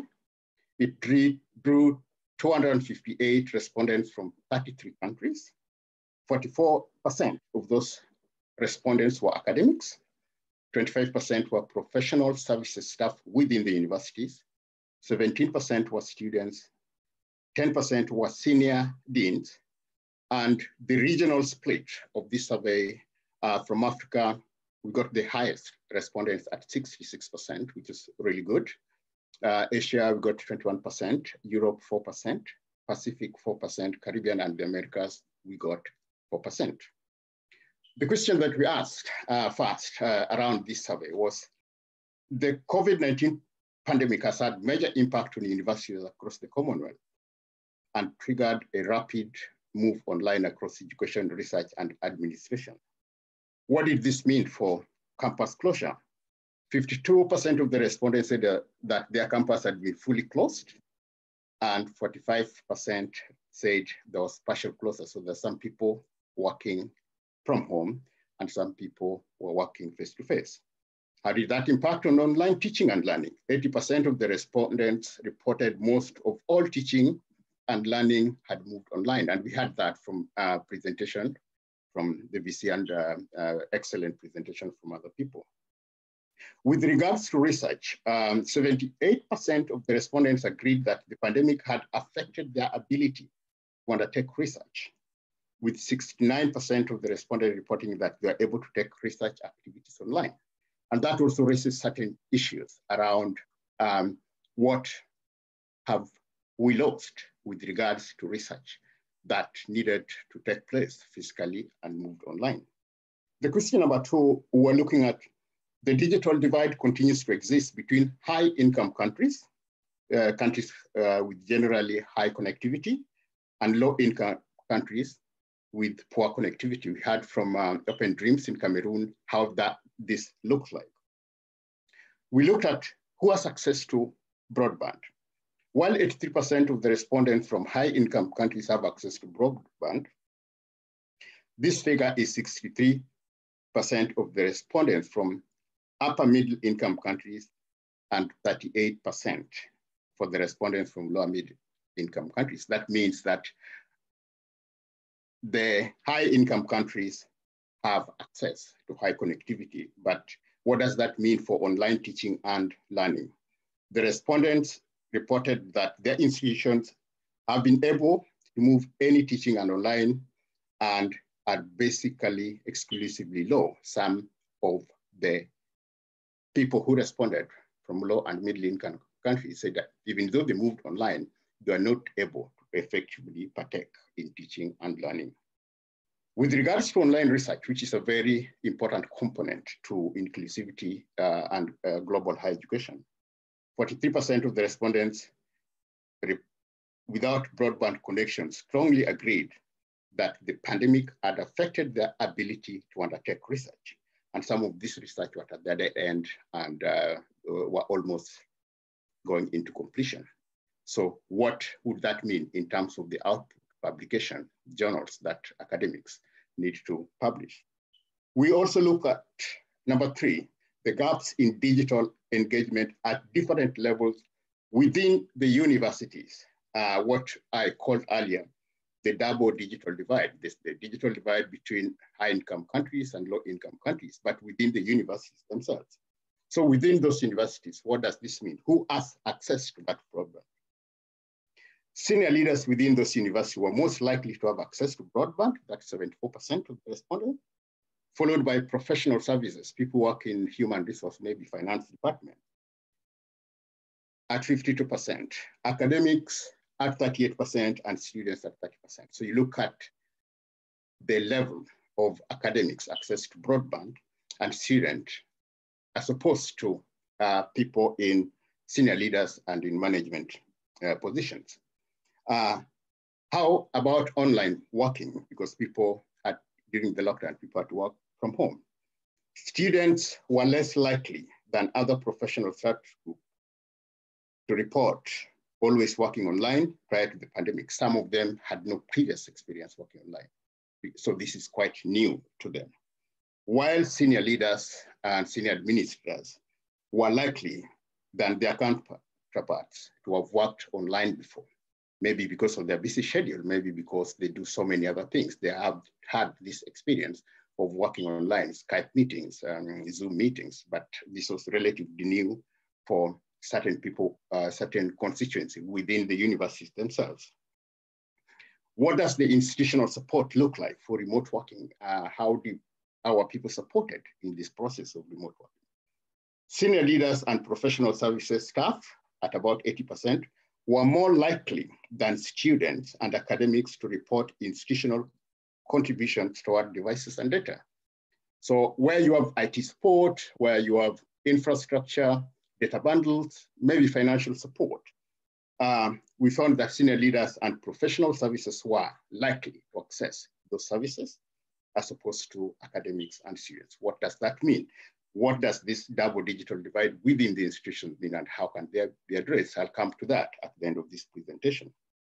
And number 4, we looked at, within that survey, the switch online as a result of COVID-19 is perceived to have improved the quality of online teaching and learning and looks set to a lasting change. What were some of the responses with regards to those perceptions? What's the perception of quality online teaching and learning? 81% of the respondents agreed that quality of online teaching and learning has improved since the start of the pandemic. But what were the choices? So it improved, but maybe it improved because it was the only choice that was available with regards to this pandemic. And there's a clear preference for blended learning over degrees studied solely online. So the 90% of the respondents agree that blended degrees involving a combination of online and face-to-face learning is equivalent to a degree and only through face-to-face learning.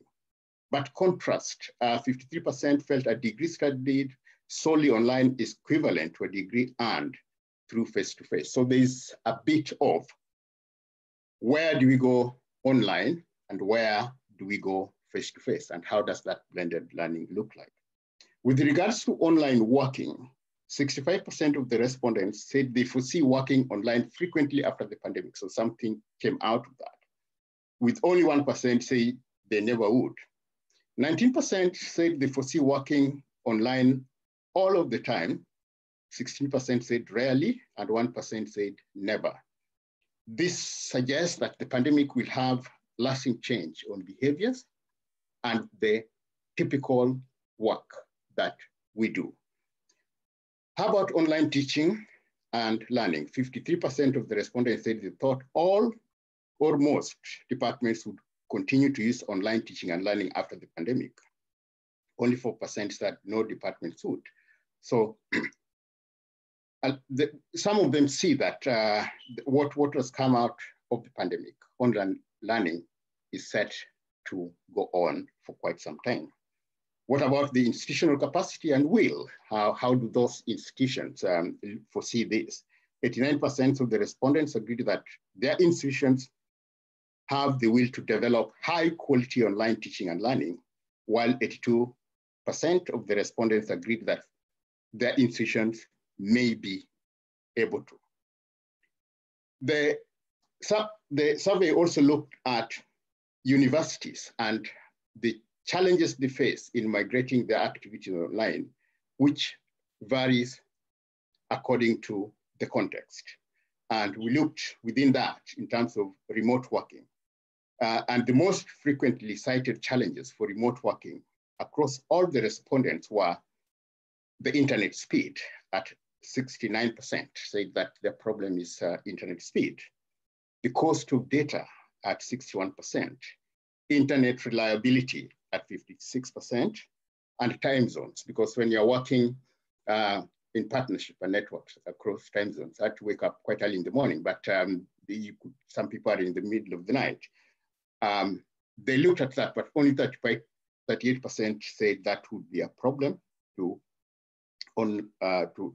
remote working. Respondents from low and lower middle income countries were more likely to cite the cost of data and internet speed as the major challenges. And by contrast, respondents from high income countries were less likely to cite challenges overall. And their top cited challenge was time zones, the different time zones, which impact on research collaboration networking. Senior leaders are less likely than academics to cite data costs because of what we said earlier, and internet speed. So this was something that we picked up across quite a bit. How about online teaching and learning? The most frequently cited challenge across all the respondents, again, was accessibility for students. How do students access online teaching and learning, and where do they access them from? And we had excellent presentation, I think, from Naomi, how this pans out. And this also the staff training and confidence, which I think came out from one of the presentation. We assume that everybody knows so much about the internet, online platforms, blended learning and connectivity. But I still suddenly believe that some of us still believe that internet will go away and leave them in peace. But so those are some of the things that we still have to deal with. Staff training and confidence. Connectivity costs, 76%. Student engagement, how do you know they're engaged? How do you even know they're there? How do you even know that the student that you're teaching is the student that is supposed to be sitting in your class? So those are some of the issues that came up with regards to online teaching and learning. Connectivity costs were the most frequently cited challenges for respondents from low and middle income countries. High income countries with higher levels of connectivity were more likely to cite challenges relating to student perceptions of quality. What about research, which is the cornerstone of universities and higher education? While the impact of the pandemic has required urgent, rapid transformation of both education and research activities, research active staff have been able to take their activities online in the short term. However, the responses also suggest variable impact by discipline. 92% of the academics in the natural, environmental, and art sciences reporting being affected most, compared to 61% of those in the arts, social sciences, and humanities. So you could see how the online research impacts on various disciplines. Number 6, we looked at the universities, how the universities are providing support for remote working with variations between countries and professional role. In terms of institutional support, 37% of respondents said their universities makes contributions towards data costs. 31% said their universities provide the devices, laptops, and others. And only 7% said the universities contributes towards the device cost. So you can see that universities have tried to support as much as they can. The respondents also highlighted support through digital device and training, university internet connections, and online teaching tools and software. So there's a bit, we can see that the institutions trying to give as much institutional support as possible. And we had that also from the presentation of the VC and various leaders that we've had today. Support by national income level and professional role, what does that look like? Institutional support is greatest in high income countries, that's 87%, followed by upper middle income countries at 70% and lower income countries at 51%. Senior leaders and professional services staff were more likely than students at 45% and academics at 40% to report institutional contribution to our devices. Now that is a different set of data. So you'd likely have senior leaders and professional staff getting support, followed by students and then academic staff. What does that look like within those institutions. And then we look at the effectiveness of that support within the institution. The responses suggest that university support for data, device course provisions are effective insofar as they correlate with higher likelihood of broadband access. You could have the devices, but do you have access to that? And I had the excellent presentation from Cameroon. You can even have that access, but do you have the electricity and the power?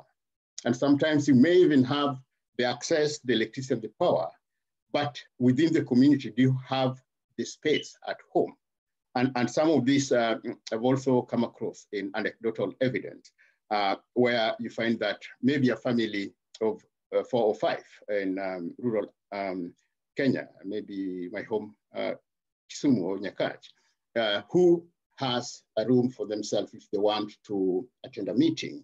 They have to deal with issues, domestic issues. So you might have all these devices, the data, the broadband access, but you still need space and tranquility, which are required in education. What does this mean, and where does this bring us with regards to recommendations? The survey, the insight, and the analysis, the policy that we've drawn from that, we came up with some recommendations from the universities, and I'm quite happy that this has been discussed with a few vice chancellors, and we can interrogate it and discuss it further and input. Universities should provide financial and technical support to improve access to data, devices, and broadband, because that is the cornerstone of online learning and the situation that COVID-19 has brought to us.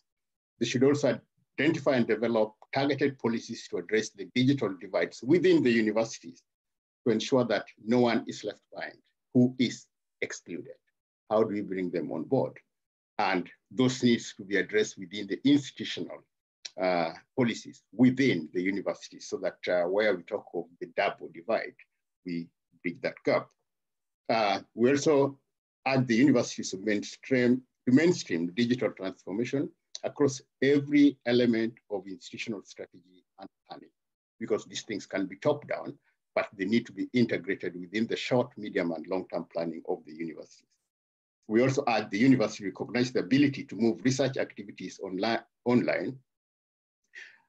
and that they need to recognize that this varies considerably according to discipline, putting research in particular areas at risk, because the certain data that, given the discipline where you're researching on, how do you share them? How do you expose them? How do you protect this data? And therefore, you can't say there's one cloth fits all for all research activities in all areas.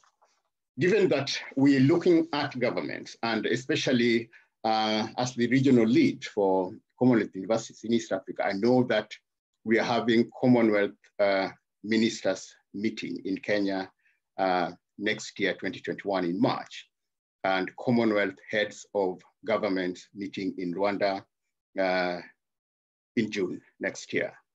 These are major policy platforms where the messaging around some of the issues in higher education needs to be amplified and prioritized. So given the research that we do and given the insight that we gain into the universities, the recommendations that we make for governments and policymakers with regards to COVID is that they need to prioritize funding for higher education. We've seen how much higher education is important, whether it is looking at the vaccines, whether it is looking at research in social distancing, messaging, looking into the community and trying to provide solutions for policymakers. The importance of higher education has been amplified in this pandemic. And in recognition of that contribution to society and post-COVID recovery worldwide, the government and institutions need to increase funding for higher education and research. And this needs to be amplified and shouted at the top of the hills. The government should also invest in tackling the digital divide in higher education through funding, financing, and public-private partnership. I had this Safaricom here, there is a Vodafone here, and there's a lot that can be done in higher education from the government to finance and bridge the digital divide to increase access. It should also widen access to higher education and lifelong learning by supporting digital transformation initiatives in the university. And this should be a priority from VC Maud in terms of young girls getting pregnant out there. But how do we bring them back in? Lifelong learning transformation should be supported by the government. This should also bring university leaders, telecommunication companies, global employers, students together to form a common agenda for the future of digital higher education. This is now the new feature, reimagining higher education within the context of post-COVID world. And there need to be consolidation of university leaders, the companies, and students. And we had excellent presentation from students themselves on how that can work. We also urge the governments to provide platform for institutions to share knowledge at different stages of their digital transformation journeys and to discuss common challenges. That has also come up quite a bit. We need to look at the institutions themselves, not reinventing the wheel. If something works very well at the University of Nairobi, how about Bishop Stewart? Just say, okay, this is what's working well at University of Nairobi. How do we utilize that? And I'm quite pleased that as hard as COVID has been, it's given us opportunities to talk a lot more. And I've seen greater North-South global cooperation than I've seen before, because previously I had to work around getting people visa, picking the airports and stuff like that. But now we have more quick meetings, smart meetings over Zoom, where we can interrogate at depth what is happening. I'm quite pleased with the presentation, and one more time, I'd wish to really thank Professor Anne, VC Kiama, Chris, and the NEON staff. I'd also wish to thank my colleagues and friends who've been part of this conference. And these are issues that we can now interrogate further, maybe one-to-one discussions, or create separate groups that can look at the issues that are coming up. And thanks so much. And I wish every institution, every individual here well for them and their families. And I hope that after this conference, we come up with a certain way forward that would ensure that inclusivity, access, and global higher education, the issues that are coming up, are amplified. Thanks, asanteni sana. Erurukamana.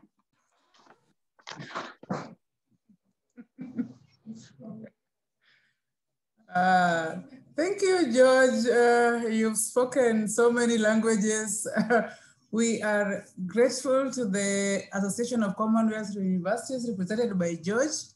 It was wonderful having you here, considering how you initiated the project, writing to me to do the whole. So you've brought the whole group together, you've linked us with NEON, and we're just quite happy to have you around. Chris, I know you want to say something. NEON, are you in? Yes. Yes, sorry. I was just trying to do like sort of the chat and sort of speak at the same time. It's beyond my capabilities. So yeah, thank you very much for your presentation there, George. It was really interesting. Do we have any questions for George based on his presentation from the audience? So I'm just reiterating what I've kind of put in the chat.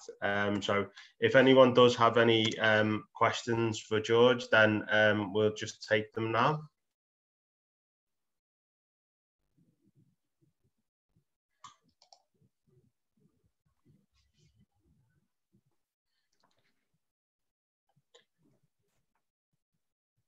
So we have one question, which is membership of universities, is it once and for all? So I presume is that around a question around membership of ACU?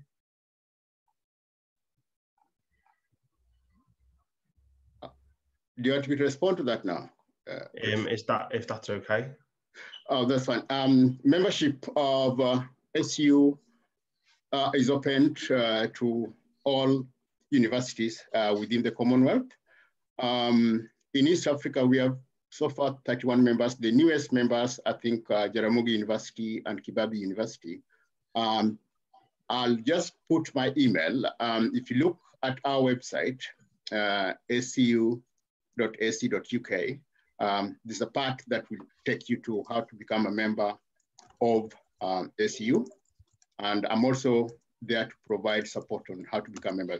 The great thing about being a member of SCU is that you can access so many of the SCU services, whether they're grants, fellowship, partnerships, hosting scholarships, and doing collaborative research. So I think it's quite essential and important to be a member, to be able to gain full services that we offer. Okay, thank you.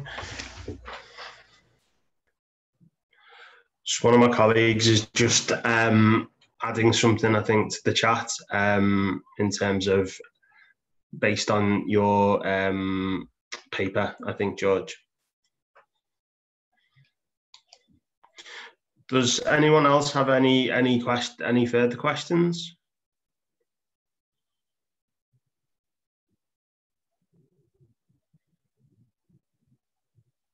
Yes, I have a question, George. You've talked of transformation. Universities and the telecommunication companies and others together. From the presentation we've had, even from the Vice Chancellor, you see Uganda, the government itself is taking an initiative to bring them together. Yeah, so now let's look at other countries, maybe like Kenya and others. How do we maybe work with other partners and to ensure that we have everybody on board? Because it's more like a piecemeal that this institution approaches this network to provide for them, to give them services. This one, others give them services. Can we look at a uniform way of maybe each and every country, maybe like the Commonwealth universities in Kenya?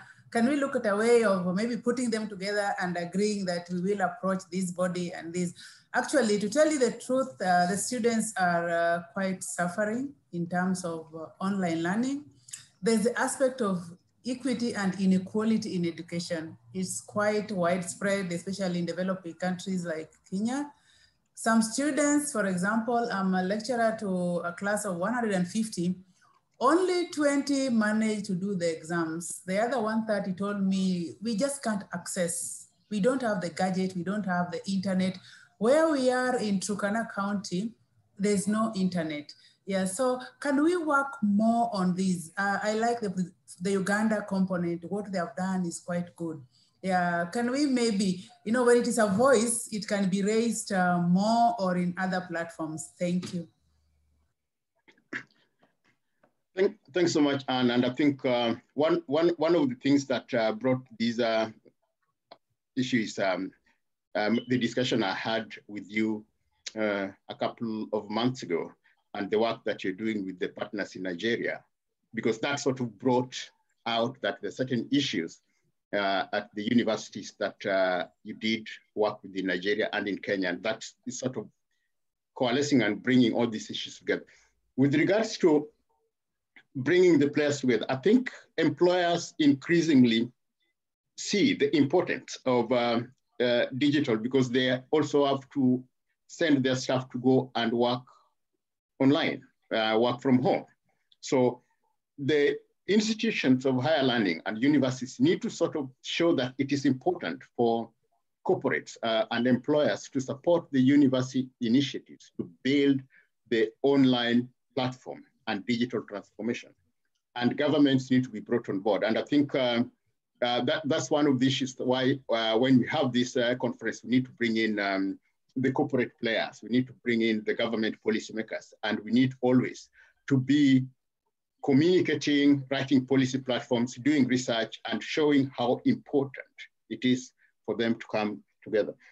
The issue of equality and access, I think even though we assume that everybody can comfortably work online, I think this is the excluded majority. I've worked with universities in Kenya, and I've visited quite a few of our member universities in East Africa. And sometimes when you see the students, not the majority, I believe not even 80%, have that ability to go back home, sit on their laptops and start working. When they go back home, sometimes they don't even have access to basic facilities and food and stuff like that. So these are issues that need to be brought on board. And some of those issues cannot just be addressed by the universities. They should be addressed by the government, by policymakers now that people are moving online. Where are the libraries? Where are the safe places where students, especially younger students, the vulnerable students, they're excluded and work comfortably online? And who else provide that support? Because that is what necessarily people need to see. Here in the UK, if somebody's not working from home, like myself now, you can go to the public library, you can go to YMCA, you can go to a hostel, you can go to a coffee shop. So there's so many places, but those are not necessarily places that you find in certain parts of rural Africa. And I think these are some of the things that we need to really help address. But I'm so thankful that this is the beginning of dialogue and conversations. And as more we have this conversation to say, let's put A and B together and let's work across that. So maybe the next time we have corporate and university conference on support. And thanks so much for bringing that on board. Thank you. I think that would be very Thank you, George. Yes. Oh, sorry, Anne. Just got one more question here, George, in the chat from Samuel, who is from the All African Students Union. Does the ACU work with the Commonwealth Students Union, Commonwealth Students Association, or any other students' organisation? Do they work with the Association of African Universities in any way, considering that the membership may intersect at any point? So just a couple of organisations there potentially who... SU as the mandated Commonwealth agency that deals in higher education, we work across with all partners within the Commonwealth family. And I'll look into the details, but I know for sure that we have partnership with, we work now very closely with ARUA, African Research Universities. We are engaging closely with the Association of African Universities. In fact, I know that we have a meeting in the next couple of weeks to look at where we can work together, and we're doing a policy framework in terms of our strengths. We have also formed regional committees. So there's the East and Southern Africa Regional Committee. The chairperson is Professor Kiamo of the University of Nairobi, and we have the VCs from universities in South Africa, Zambia, Rwanda, Makerere, Dar es Salaam, and Nairobi. And within that, we are working very closely with the regions. And I think the next step would be to look at how do we work with the students. I know that we also offer a number of support for student unions. We have, I think, leadership thing, which if you look at our website, you can get more details on. But I'm also going to put my email to everyone. And if there's something specific that you'd have to ask me, which I will talk over with my colleagues, I would be quite happy. Thank you, George. And we'll also circulate contact details afterwards for anyone who wants to follow up. Anne, is there any more questions, or are we happy to kind of move towards like a plenary? Yeah, I can't see any more questions on the chat, and I can't see any more hands. So maybe I think we move on. Thank you, George, and thank you. Yeah, thank you once again, George, and thank you for providing your email address. So I think that brings us to the end of our speaker lineup. Anne, is that correct? Chris. So just before we sort of wrap up today then, I'd just like to say a few thank yous. First of all, massive thank you to Anne and all of her colleagues at the University of Nairobi for all of the help and support in terms of setting up today's event. Thank you obviously to Professor Kiama, who gave us a wonderful introduction today. Thank you to all of our guest speakers who've given all of you sort of fantastic overviews on the situations that you are facing in your home nations. And it's been, as a kind of guest today, it's been really insightful, educational, and enlightening. So from myself. Anne, have you got any things that you would like to sort of say before we there is Professor Gunga who was supposed to talk before you close down officially. So Professor Gunga, Dean School of Education, University of Nairobi. If you are in, unmute yourself, Professor Gunga. Thank you, Anne. I'm around. Okay, all protocols observed. My name is Samson Gunga. I am the Dean of the School of Education of the University of Nairobi. I wish to thank the conveners of the World Access to Higher Education Day for inviting me to this conference, and the focus, access and success in the post-pandemic world. Now, what I'll talk about is more or less food for thought, as comments. Now, access and success in the post-pandemic world. When COVID-19 struck, the University of Nairobi was in its last 2 weeks to the end of the academic year. And it took us some time. We ended the academic year actually in July, August. And during that time, we actually called it the new normal. Blended learning, we wanted a way by which the University of Nairobi could proceed. We happened to proceed, but the question is, how many were left behind? Now, when the World Access to Higher Education Day was first convened, I'm sure the conveners, this was before the COVID-19, the issues of access abound. Now, the question is, how does the education in emergencies that has emerged out of this COVID-19 change? How could it change the approach if we have to make it the new normal, blended learning?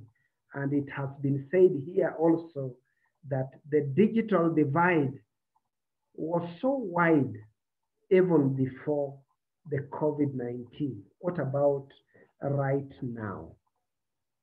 The challenges of nurturing and sustaining the new normal, I think, is a big challenge. It has been said here that we need to form partnerships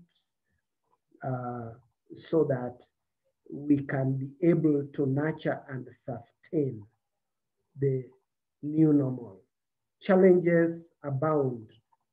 Supportive ICT infrastructure is really a challenge for even nationally, leave alone for the institutions of learning.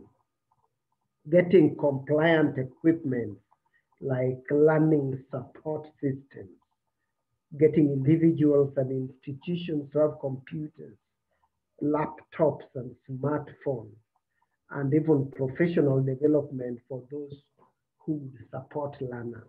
So generally mine was really bring a food for thought for this ongoing conference as we move on, so that we can be able to bring all the stakeholders internationally, regionally, and locally, so that access can be improved.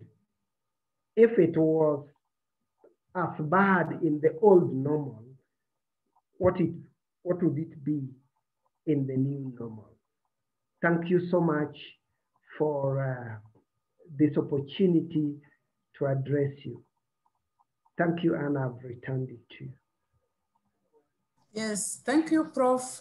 When you hear of access to education, it's more linked to the school and the college in which you are, because access starts with that basic level whereby from primary to university, the student must get access. It doesn't start on top there. So the education play a very important role in access to education. So we do appreciate and we do recognize the partners who are all in here. Everybody has talked about partnership, Sustainable Development Goal number 17. How do we work as partners and ensure the transformation of education moves on? Professor Maud said that WAHED has now become a partner.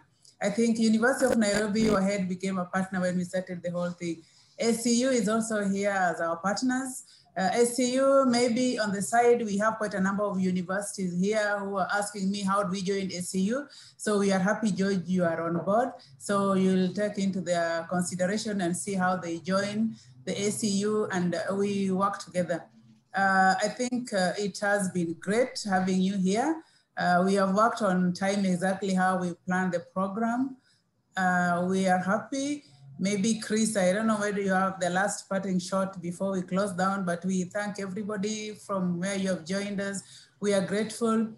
We've brought together by the family of WAHED and the University of Nairobi. We formed a network which Chris and I will help link up in future, and we start working together to ensure there is a clean and proper, there is equity, there is access, there is equality education. People understand what they are doing. Chris, you've understand the challenges which people have come up from the students, from the lecturers, and from the participants. It's really enormous, but something needs to be done, and partnership is the only way we can do this. So thank you. Maybe Chris, you can say the last thing and we close down. Yeah, I agree. I think that it's been a really excellent few hours, and it's been great to hear from so many great speakers. I agree totally that partnership is something that is very important, both to NEON and also to WAHED. I mean, WAHED, the whole purpose of WAHED is partnership, and to sort of increase partnership with colleagues across the globe. So yeah, just again, thank you to everyone for making the time today. It's been an excellent conference, and especially thank you, Anne and colleagues at the University of Nairobi for all of your help and support in coordinating the African leg of WAHED24.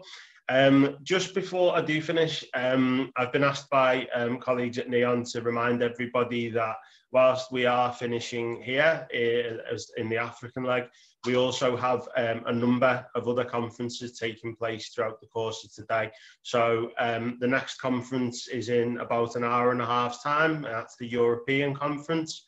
So if anybody wants to join us there, then obviously feel free to do so.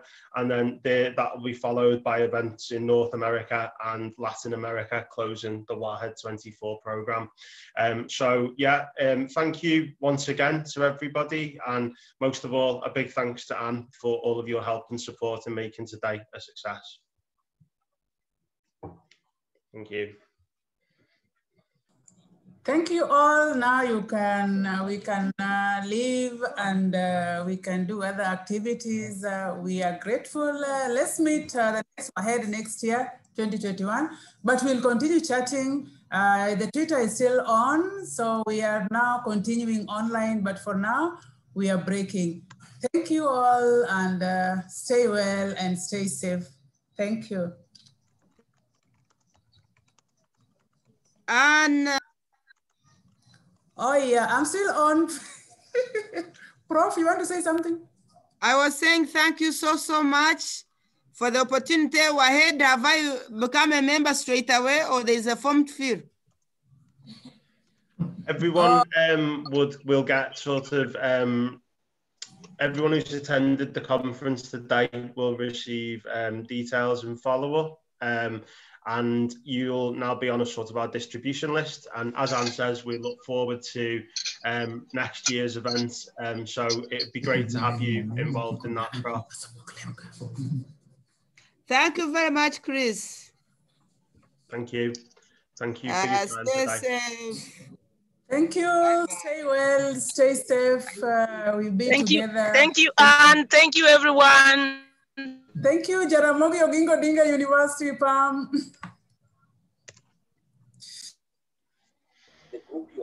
Okay, thank you. Thank you, Professor Chelo, Dean School of Continuing, University of Nairobi. Thank you. Thank you, Anne. Big thank you.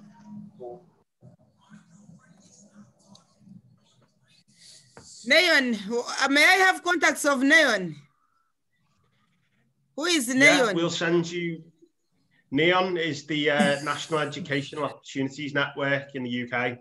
So it's a membership organisation of about 150 UK universities and sort of further education colleges. And NEON is sort of the lead organisation for the WAHED programme. So my colleague Martin's just put our website in the chat there. So that's www.educationopportunities.co.uk, and you'll be able to find out a little bit more about the NEON network there.